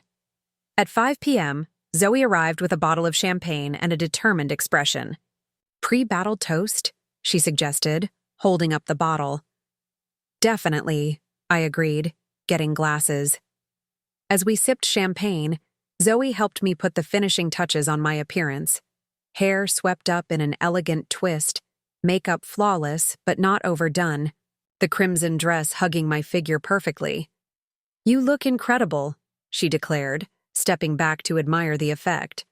"Power and elegance. Exactly the right message." "That's what I was going for," I smiled, slipping on my grandmother's necklace. "Ready to play your part?" Zoe would be attending as my maid of honor, strategically seated to observe and support. Absolutely. Though I still can't believe Ryan actually invited Vivian to your rehearsal dinner. The audacity is almost impressive. "It's the confidence of someone who's gotten away with too much for too long," I replied, checking my appearance one final time. That changes tonight. Ryan had left earlier to handle some details at the restaurant, another transparent excuse to coordinate with Vivian before the event. He would meet me there, he'd explained, wanting to ensure everything was perfect for my arrival. At 7:15 p.m., the car service I'd arranged arrived to transport Zoe and me to Lumiere. As we settled into the back seat, I felt strangely calm, the clarity of purpose that comes when you're fully committed to a course of action. "Nervous?" Zoe asked, watching my expression. "Not anymore," I realized. For the first time in a week, I feel completely certain about what I'm doing. As our car pulled up to Lumiere's elegant entrance, I took a deep breath and prepared to set my plan in motion. The first strategic move had been made yesterday with Vivian's confrontation at Apex. Now it was time for the next phase, the public revelation that would change everything. Ryan was waiting at the restaurant entrance, handsome in his tailored suit, the picture of the devoted fiancé. His smile faltered slightly when he saw my crimson dress, so different from the blush pink he had expected. But he recovered quickly. "You look stunning," he said, kissing my cheek. "Though I thought you were wearing the pink dress we picked out." "I decided this was more appropriate for tonight," I replied with a meaningful smile. "Don't you think red is perfect for such a special occasion?" He hesitated, a flicker of uncertainty crossing his features. "It's certainly striking." "That's what I thought," I agreed pleasantly. "Shall we go in? I believe our guests are waiting." I took his arm, feeling him tense slightly at my confidence. For the first time, I sensed real unease from him, a man who was beginning to realize that something was happening outside his control. Good. It was time Ryan Pierce experienced the uncertainty he had so casually inflicted on others.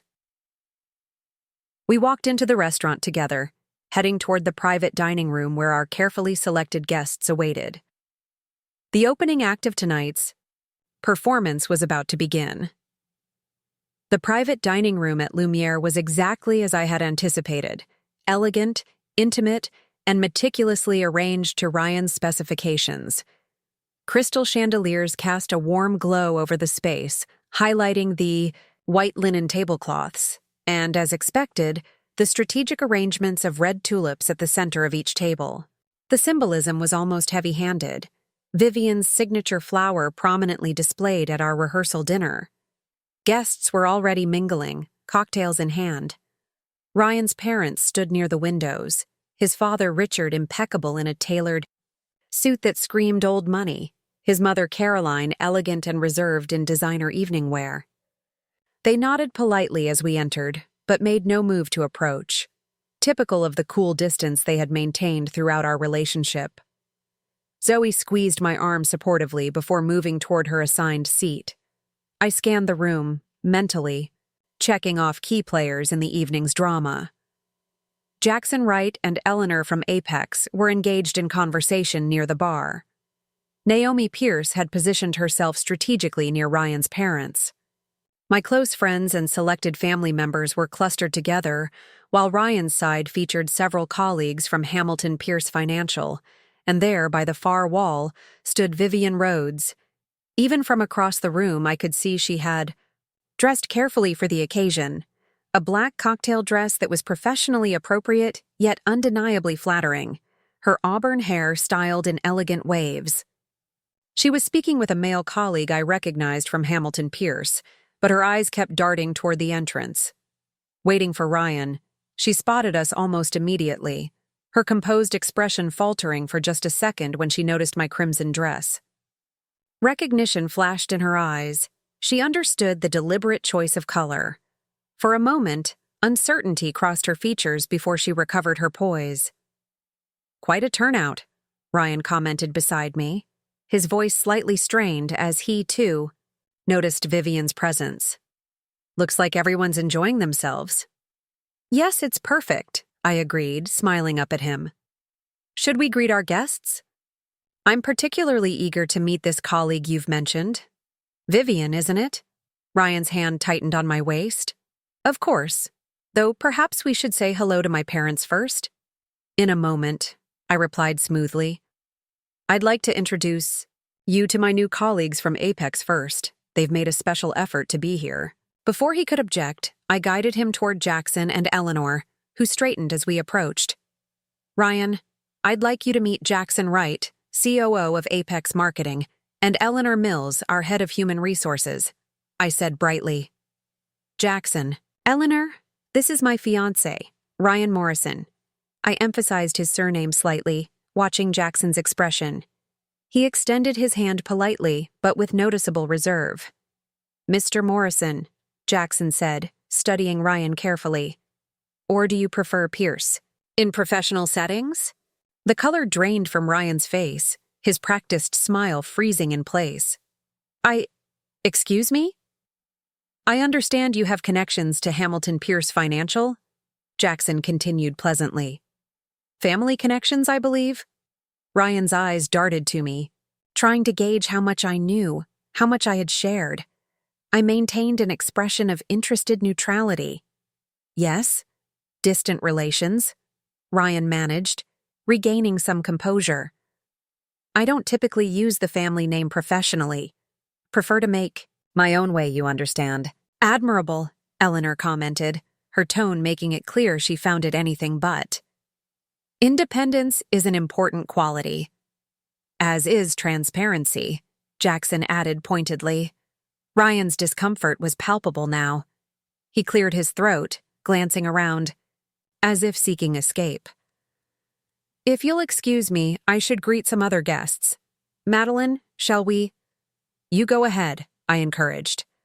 "I'd like to chat with Jackson and Eleanor a bit more about Monday's orientation." Reluctantly, Ryan moved away, immediately intercepted by Naomi, who had been watching our exchange with evident satisfaction. "Cousin Ryan," I heard her greet him with artificial warmth. "What a lovely surprise to be included in your rehearsal dinner." Aunt Caroline was equally surprised to see my name on the guest list. I turned back to Jackson and Eleanor, who were observing with professional interest. "That went rather smoothly," Jackson commented, "though I suspect the real confrontation is yet to come." "Indeed," I confirmed. "Thank you both for playing along. The evening has barely begun." Eleanor glanced toward Vivian, who was now watching Ryan and Naomi's interaction with poorly concealed anxiety. "Ms. Rhodes seems concerned about the family reunion occurring over there."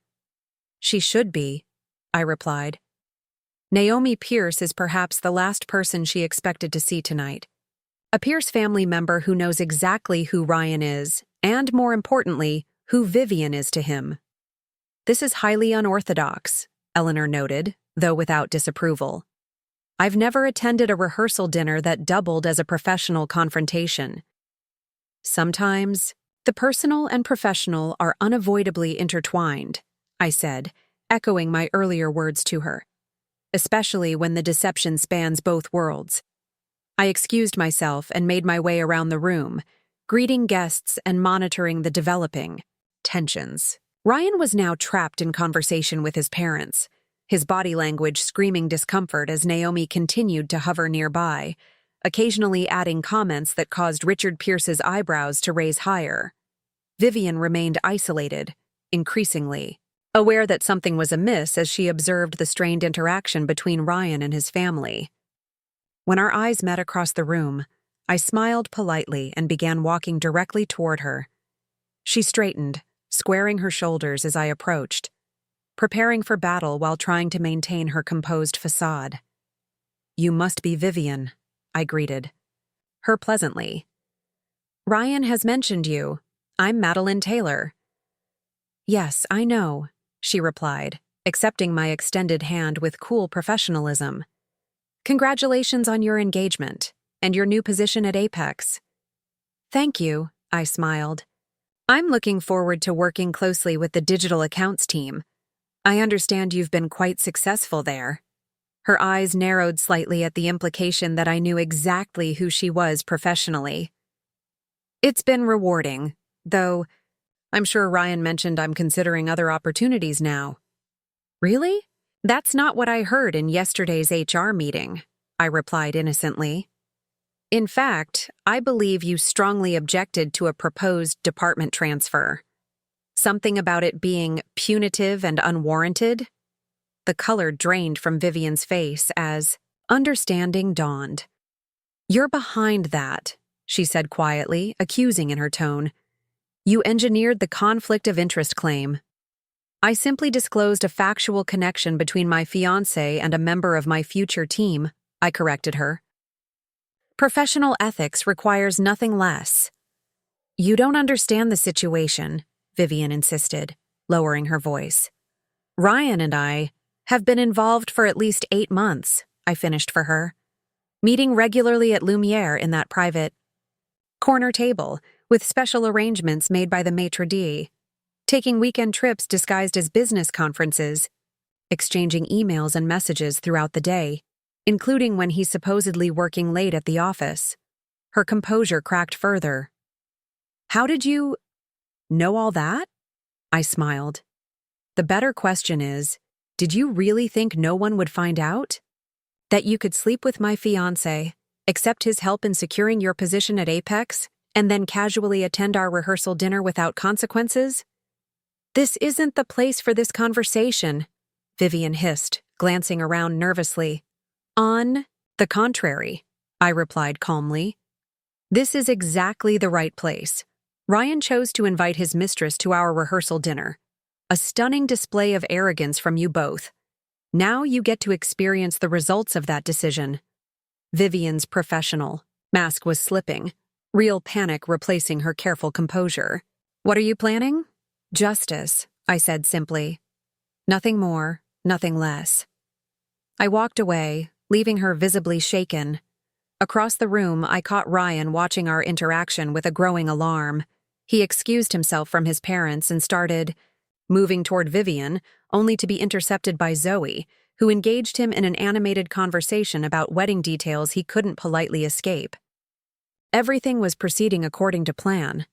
The separate threads of tension were tightening, key players becoming increasingly aware that something beyond a standard rehearsal dinner was unfolding. The catering manager approached, informing me that dinner would be served in 15 minutes. Perfect timing. I gave a subtle nod to Miguel, who was positioned by the service entrance, and he disappeared briefly before returning with a thumbs up. Peter was in position with the technical setup ready. I moved to the small podium at the front of the room, tapping a knife against my water glass to gain everyone's attention. "Friends, family, colleagues," I began as the room quieted. "Thank you all for joining us this evening for what was planned as our rehearsal dinner." Ryan's head snapped up at my use of past tense. Vivian froze mid-step as she attempted to inch closer to the exit. "Before we sit down to the beautiful meal Ryan has arranged, complete with these lovely red tulips that have such special significance, I'd like to say a few words about transparency and trust." The signal word had been spoken. On the large screen behind me, the first slide of my presentation appeared. A side-by-side comparison of Ryan Morrison's professional biography and Ryan Pierce's family connection to Hamilton Pierce Financial. Many of you know my fiancé as Ryan Morrison, a self-made financial advisor who distanced himself from his wealthy family to build his own career. I continued, as murmurs rippled through the room. What fewer of you know is that Morrison is a professional alias. He is, in fact, Ryan Pierce, nephew of Alexander Pierce and member of the Pierce family that controls Hamilton Pierce Financial, the very firm where he claims to have earned his position through merit alone. Ryan started forward, his expression a mixture of shock and growing anger. "Madeline, what are you doing?" "Providing context," I replied calmly. Context that our guests deserve before dining at a rehearsal dinner for a wedding built on systematic deception. The screen changed to display email exchanges between Ryan and various colleagues, with key phrases highlighted. Communications where he leveraged family connections while publicly claiming independence.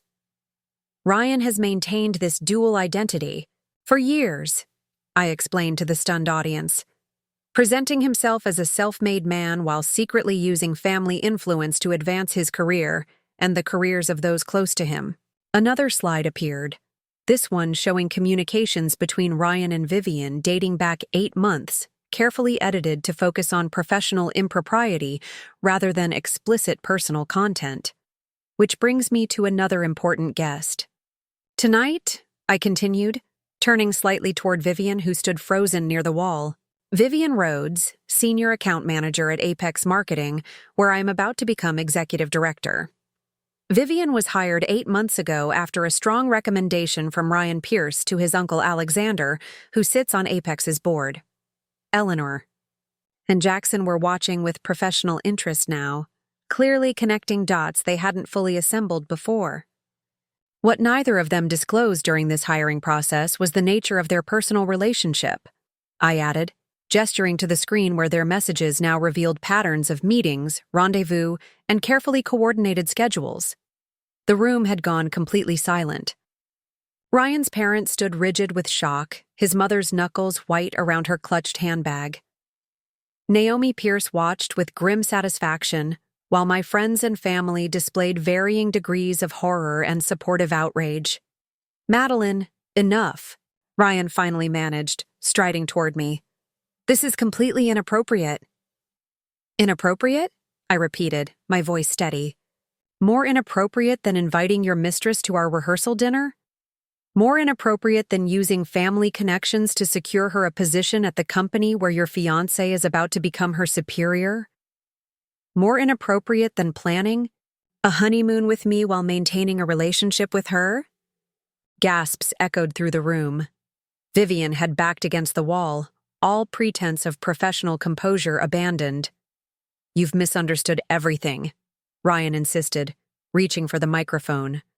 "These are private matters being taken completely out of context." "The context is exactly the point," I countered, holding my position. "You've created a world of deliberate misrepresentations, Ryan.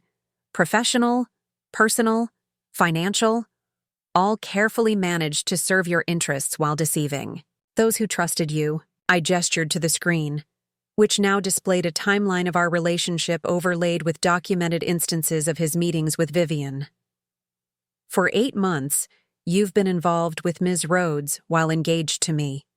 You've used your family connections to advance her career while publicly distancing yourself from the Pierce name. And tonight, in a stunning display of arrogance, you brought these worlds together, assuming no one would connect the dots." Ryan's face had drained of color as he realized the extent of my knowledge and preparation. His parents had moved closer, his father's expression thunderous. "Ryan Pierce," Richard's authoritative voice cut through the tension. "Is this true? Have you been using family connections while publicly rejecting the family name?" Before Ryan could respond, the service entrance door opened and Laura Chen entered, carrying a leather portfolio. Right on schedule. "Perfect timing," I smiled, gesturing her forward. "For those who don't know her, this is Laura Chen, my attorney. She's brought some documents I think we all need to review before this evening proceeds any further." The escalation was complete. What had begun as a rehearsal dinner had transformed into a public accounting, personal, professional, And now, legal. The shock on Ryan and Vivian's faces confirmed what I already knew. They had never imagined being exposed so thoroughly, so publicly, and so irrefutably. The next phase was about to begin. Laura moved confidently to the front of the room, placing her leather portfolio on the small table beside the podium. The assembled guests watched in stunned silence as she methodically removed several document sets, each with color-coded tabs for easy reference. "Given the revelations this evening," Laura began, her professional tone creating an almost courtroom-like atmosphere, "I believe it's important to address certain legal and financial matters immediately rather than allowing further misrepresentations." To continue. Ryan finally found his voice, stepping forward with an attempt at damage control. "This is completely inappropriate and unnecessary," he insisted, looking around at the guests with a forced laugh. "We're here to celebrate our upcoming wedding, not conduct some kind of inquiry." "Are we?" I asked quietly. "Still celebrating an upcoming wedding after what's been revealed?" His eyes locked with mine, and for the first time I saw real fear. There, the realization that his carefully constructed world was crumbling beyond his ability to salvage it.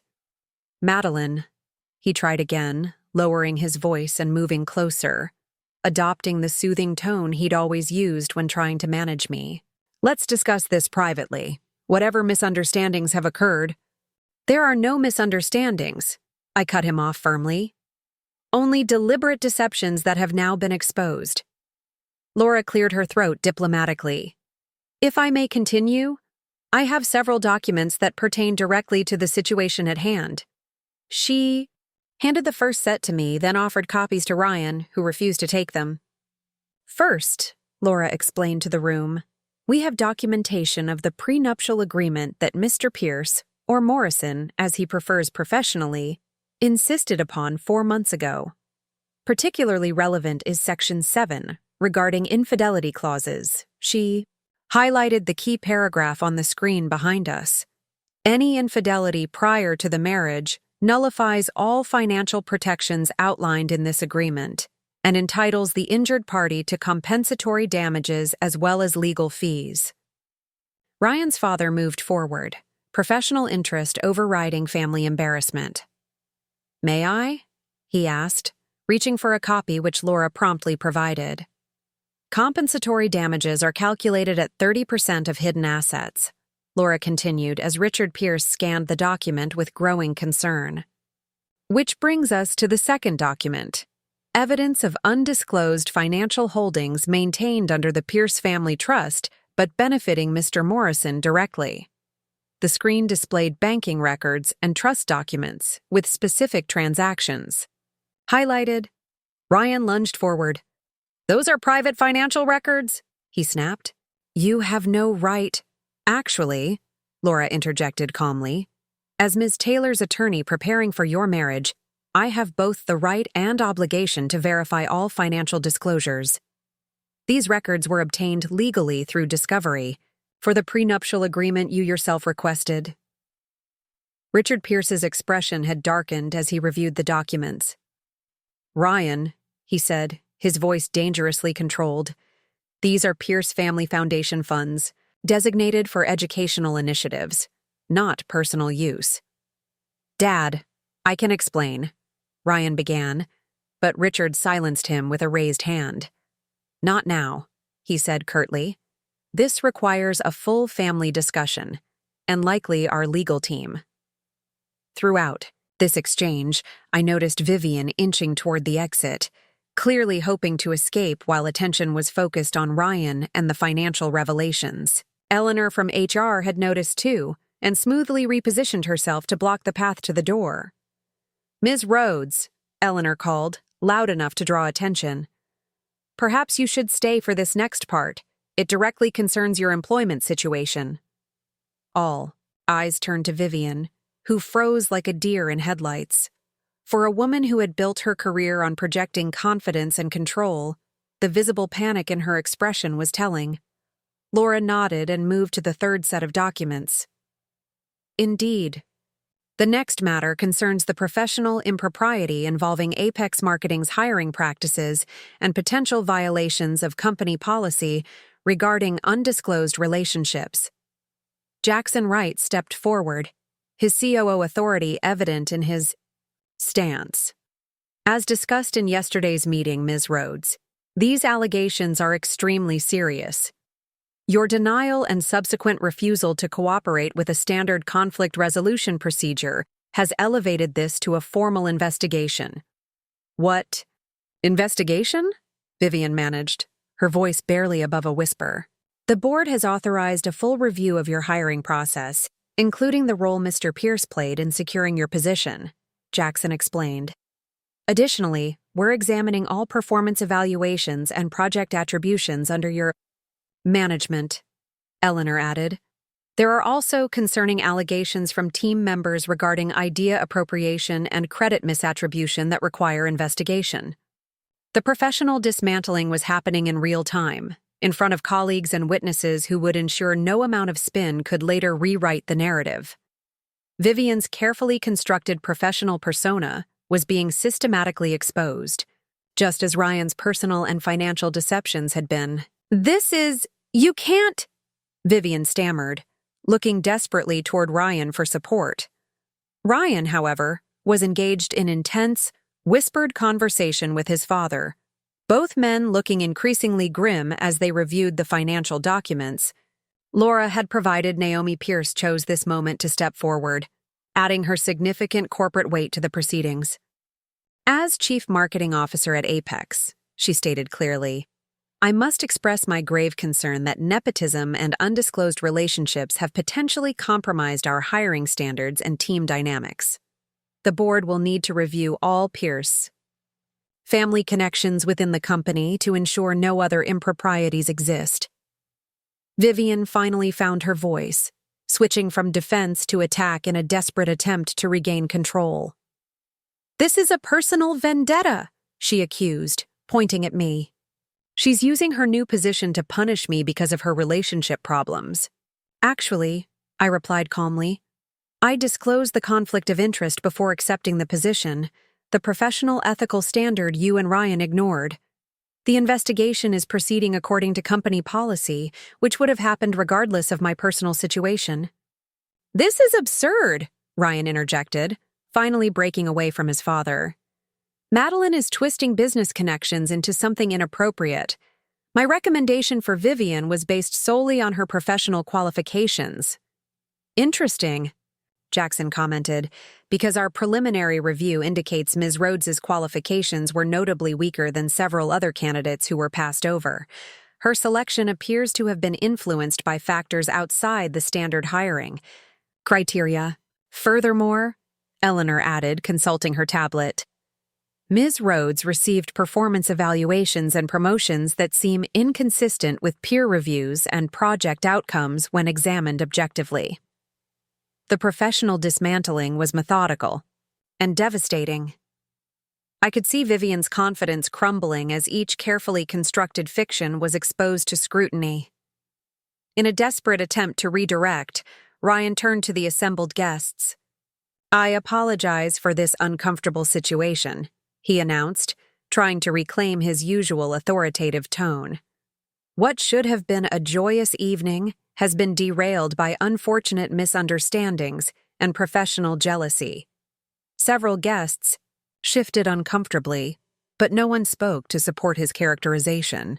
Madeline has clearly been overwhelmed by her new position and has confused professional matters with personal ones, he continued, casting me as the irrational party, exactly as I'd predicted he would try to do. While there are certainly things we need to discuss privately, turning our rehearsal dinner into this spectacle reflects poorly on her judgment, not mine. It was his standard technique: deflect, reframe, position himself as the reasonable party while subtly undermining my credibility. In the past, it had worked because he controlled the narrative in isolation. But not tonight. Not with so many witnesses to the evidence. Actually, Zoe spoke up from her position near the front. Madeline has shown remarkable restraint. She could have included the hotel receipts, the text messages you sent Vivian while supposedly working late, or the restaurant bills from dates spanning the past 8 months. Ryan paled as Zoe continued.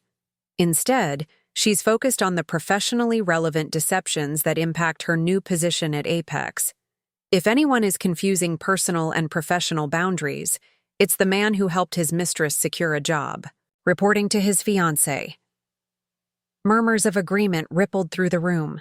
The tide had turned decisively against Ryan and Vivian, as the full extent of their deception became increasingly clear to everyone present. Vivian, sensing the complete collapse of their position, made a desperate final play. "This is all being exaggerated," she insisted, stepping forward with forced confidence. "Ryan and I have a professional relationship that occasionally extended to friendly dinners. Madeline is inflating innocent interactions into something scandalous because she's insecure about starting a new executive role. It was a calculated attempt to undermine my professional standing in front of my new colleagues, painting me as emotionally unstable and professionally insecure. 8 days ago, the suggestion might have devastated me. Tonight, it simply demonstrated how little she understood the situation." "That's an interesting perspective," I commented, maintaining my composure. "Perhaps you'd like to explain these friendly dinners to Ryan's parents?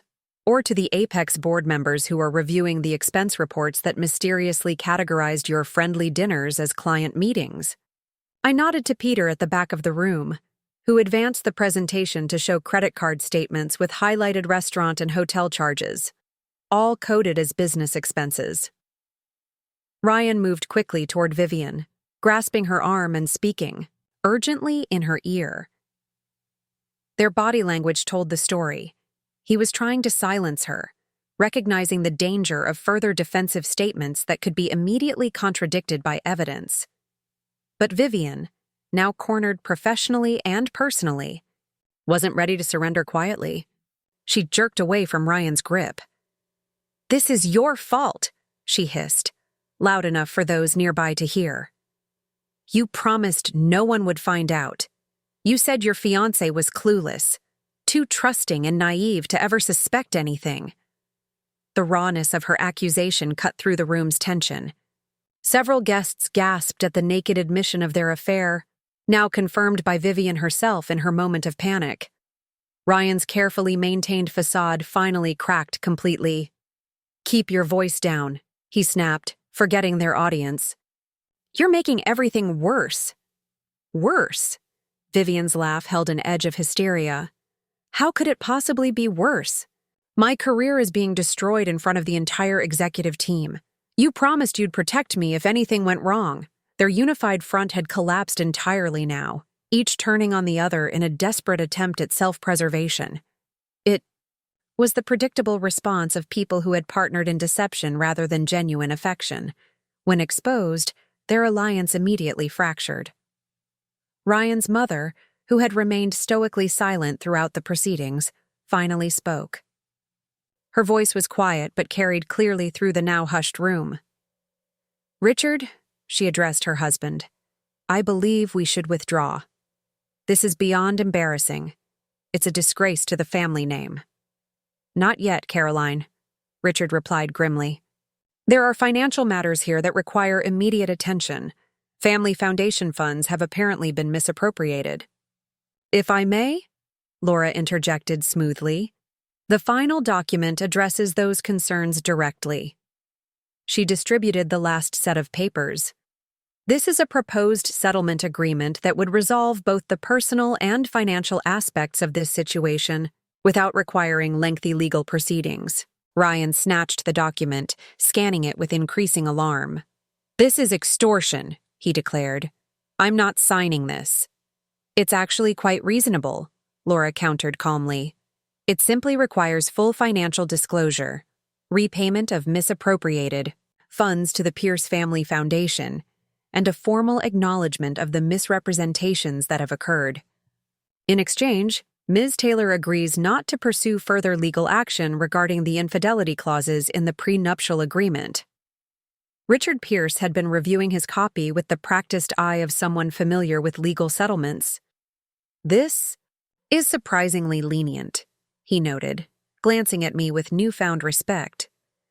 "Given the circumstances, I would have expected more punitive terms." "This isn't about punishment," I explained, meeting his gaze directly. "It's about accountability and moving forward with clarity. I have no interest in prolonged legal battles or public scandals, only in ensuring that the truth is acknowledged and appropriate corrections are made." Richard nodded thoughtfully before turning to his son. "Ryan, I strongly advise you to sign this agreement. The alternative would be significantly more damaging to your finances, your career, and what remains of your reputation." Ryan looked desperately around the room, seeking any ally or escape route. Finding none, he turned back to me, making one final attempt to appeal to our shared history. "Madeline," he said, his voice deliberately softened, "we can work through this. Relationships hit rough patches, but 3 years together means something. Don't throw everything away over one mistake." "One mistake?" I repeated, allowing genuine incredulity to color my tone. 8 months of systematic deception isn't a mistake, Ryan. It's a choice. A series of deliberate choices you made every day while looking me in the eye and promising forever. I gestured to the document in his hand. "This agreement isn't throwing everything away.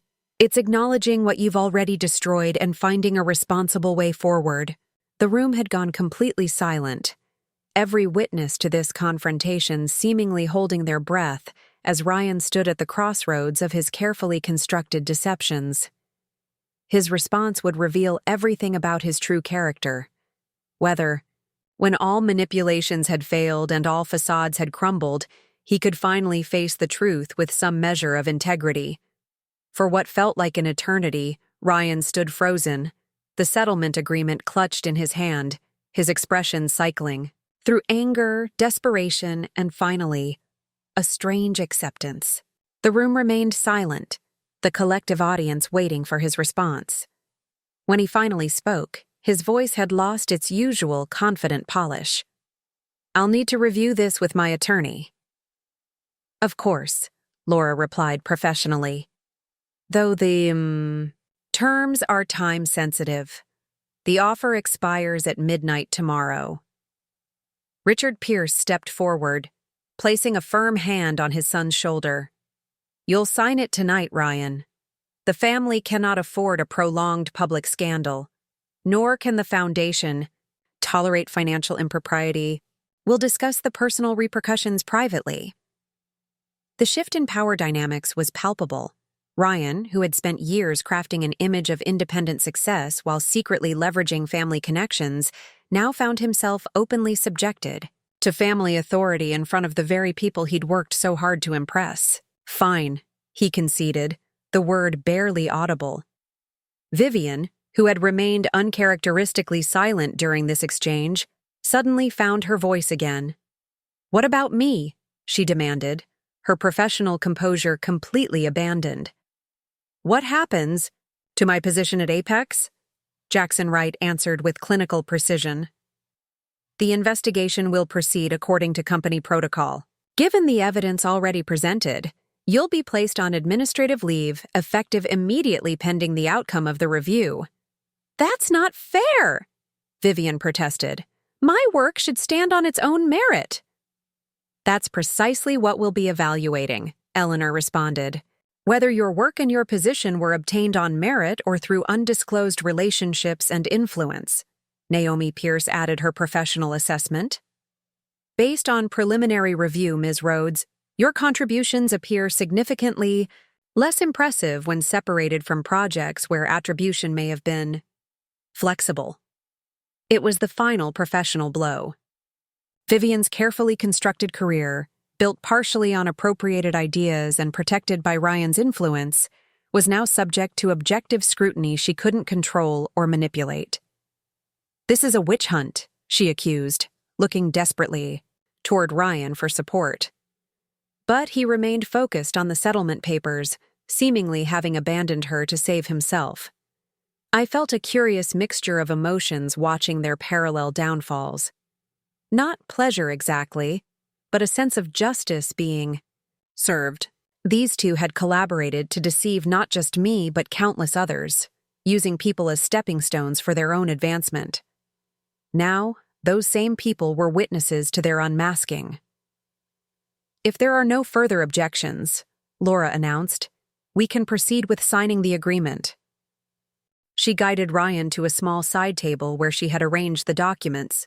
His father stood watch, ensuring compliance, while his mother maintained her rigid posture near the exit, clearly impatient for this public humiliation to conclude. Ryan mechanically signed page after page. Vivian made one last desperate appeal, approaching me directly. "Madeline," she began, her voice lowered to an urgent whisper, "you've made your point, but destroying my career won't undo what happened. With Ryan, we can work something out. A transfer to another department, perhaps. I have valuable skills and connections." "Connections through Ryan," I corrected her quietly. "Connections that were never properly disclosed and that you leveraged at the expense of more qualified colleagues." "That's business," she insisted. "Everyone uses whatever advantages they have." "No, Vivian, that's not business. That's manipulation and deception. There's a difference." She stared at me, genuinely perplexed by a distinction she apparently couldn't grasp. "So that's it? My career at Apex is over because of a personal relationship. Your career at Apex is in jeopardy because you violated company policies, misrepresented your qualifications, and reportedly took credit for others' work," I clarified. "The personal relationship with Ryan simply exposed the pattern of behavior." "And you get to be the righteous one," she said bitterly. "The wronged fiancé who now holds power over her rival." I studied her for a moment, struck by how completely she misunderstood my motivations. "This isn't about being wronged, Vivian. It's about integrity, something you and Ryan seem to view as optional. I'm not your rival. I never was. I was simply an inconvenient obstacle in your relationship with Ryan, just as your colleagues at Apex were inconvenient obstacles in your professional advancement." For the first time, uncertainty flickered across her face. Not about her circumstances, but about her understanding of the situation. "The investigation will be thorough and fair," I continued. "If you've contributed valuable work that truly stands on its own merit, that will be acknowledged. But the days of advancement through manipulation and connection rather than honest contribution are over." Before she could respond, Ryan approached, having completed the signing process. His expression was a mask of controlled fury barely contained beneath a veneer of dignified acceptance. "It's done," he announced flatly. "I've signed everything." "Thank you," I replied simply. "I hope you're satisfied," he added, unable to resist one final attempt to position me as the villain. Turning our relationship issues into a public spectacle, involving my family, threatening my professional standing. "Stop," I interrupted firmly. "Even now, you're trying to rewrite the narrative. You created this situation, Ryan. You invited your mistress to our rehearsal dinner. You misappropriated family funds. You used connections to secure her position at my new company. Every consequence you're facing is the direct result of choices you made, repeatedly and deliberately, over months." He had no response to the simple truth. "Your car is waiting outside," I informed him, nodding toward the door where Peter had discreetly arranged for transportation. "Your parents have agreed to handle explanations to the remaining guests. I suggest you take this opportunity to exit, with what dignity you can salvage." Richard Pierce nodded confirmation of this arrangement. After a moment's hesitation, Ryan turned without another word and walked stiffly toward the exit, Vivian trailing uncertainty behind him. As they reached the door, I called out one final comment. "Ryan." He paused but didn't turn around. "The red tulips were a particularly tasteless touch," I said, gesturing to the flower arrangements he'd specially ordered for the dinner. Bringing Vivian's signature flower to our rehearsal celebration showed exactly how little respect you had for our relationship. His shoulders tensed, but he continued through the door without responding, Vivian following close behind. As the door closed behind them, a collective exhale seemed to sweep through the room. Richard Pierce approached me, his expression a complex mixture of embarrassment and reluctant respect. "Ms. Taylor," he began formally, "on behalf of the Pierce family, I offer our sincere apologies for my son's behavior. The settlement will be honored completely, and any professional complications arising from this situation will be addressed appropriately." "Thank you, Mr. Pierce," I responded. "I appreciate your directness in handling this difficult situation." "You would have made a formidable addition to the family," he observed with surprising candor. "I prefer to be formidable on my own terms," I replied with a small smile. "But thank you for the acknowledgement." Caroline Pierce joined her husband, her social mask now firmly back in place.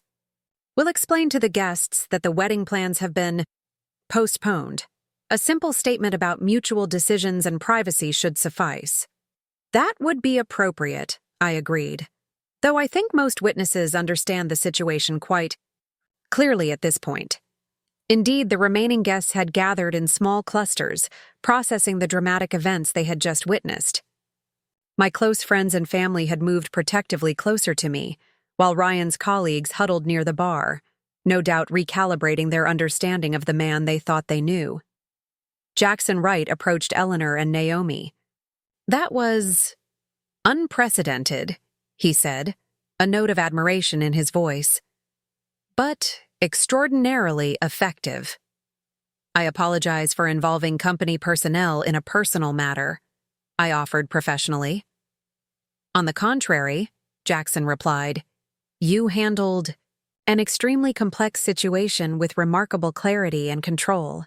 The professional and ethical boundaries were maintained throughout." "Indeed," Eleanor agreed. "You disclosed the conflict appropriately and focused on the professional improprieties, rather than personal grievances." "Most impressive," Naomi smiled slightly. "The Pierce family hasn't witnessed accountability like that in generations. It was refreshing, if somewhat traumatic for certain parties." "Will this create complications for my official start on Monday?" I asked, returning to the practical concerns that would continue beyond tonight's revelations. "Not at all," Jackson assured me. "If anything, you've demonstrated exactly the kind of ethical leadership we need. The digital accounts team will be undergoing some restructuring, obviously, but that process was necessary regardless of tonight's events." As the corporate representatives moved away to make their own departures, Zoe wrapped me in a tight hug. "We're amazing," she whispered fiercely. "Absolutely magnificent. How do you feel?" I considered the question carefully. "Lighter," I realized. "Like I've set down something heavy I didn't even know I was carrying." "That's what happens when you stop accommodating lies," she observed wisely. "You reclaim your own space." The catering manager approached hesitantly. "Ms. Taylor, given the circumstances, shall we still serve dinner?" I glanced around at the remaining guests, my true friends, supportive family members, and new professional. Colleagues who had witnessed my strength rather than a humiliating deception. "Absolutely," I decided. "Those of us who remain have much to celebrate. New beginnings, clear paths forward, and the power of truth. That deserves a proper meal, don't you think?" As the staff began rearranging the place settings for our smaller, but more authentic gathering, I felt a profound sense of peace settle over me. The rehearsal dinner had indeed rehearsed something important. Not a wedding, but my own emergence from the shadows of deception into the clear light of truth. 3 weeks later, I sat in my new office at Apex Marketing, reviewing the final report from the digital accounts investigation. The findings were comprehensive and damning. Vivian had indeed secured her position through undisclosed connections, claimed credit for colleagues' work, and leveraged relationships to advance beyond her actual contributions. She had resigned rather than face termination, though rumors suggested she was already leveraging different connections for positions at competing firms. Some patterns were difficult to break. Ryan had withdrawn from public professional engagements temporarily, reportedly working directly under his father's supervision at Hamilton Pierce Financial, a significant demotion for someone who had cultivated an image of independent success. The red tulip arrangements from the rehearsal dinner had been donated to a local hospital. I'd kept a single stem, now pressed between the pages of my journal as a reminder, not of betrayal, but of my own strength in facing it. A knock at my office door interrupted my thoughts. It was Raj, the team member whose ideas Vivian had claimed as her own, now heading the restructured digital accounts creative division. "The team's presentation for Westridge Global is ready for your review," he announced, confidence evident in his posture, the natural result of finally receiving proper recognition for his work. "Excellent," I smiled, setting aside the investigation. "Report. Let's see what you've created." As Raj pulled up the presentation on my conference screen, I felt a surge of satisfaction that had nothing to do with revenge and everything to do with restoration, of truth, of merit-based recognition, of professional integrity. The rehearsal dinner confrontation hadn't just ended my relationship with Ryan. It had begun a new chapter where deception was replaced with transparency, manipulation with accountability. Not everyone would face their betrayals so publicly or decisively, but everyone deserved the clear conscience that came with standing firmly in their own truth. Sometimes justice arrives in unexpected packages. Sometimes the perfect wedding gift is discovering you don't need the wedding at all. And sometimes the most satisfying revenge isn't revenge at all, it's simply ensuring that everyone finally sees the truth, including yourself. Looking for more? We've got 2 amazing stories ready for you right on screen. If this one touched you, these are absolutely worth your time. Click to watch them now. And hey, subscribe and hit that bell to never miss our latest uploads.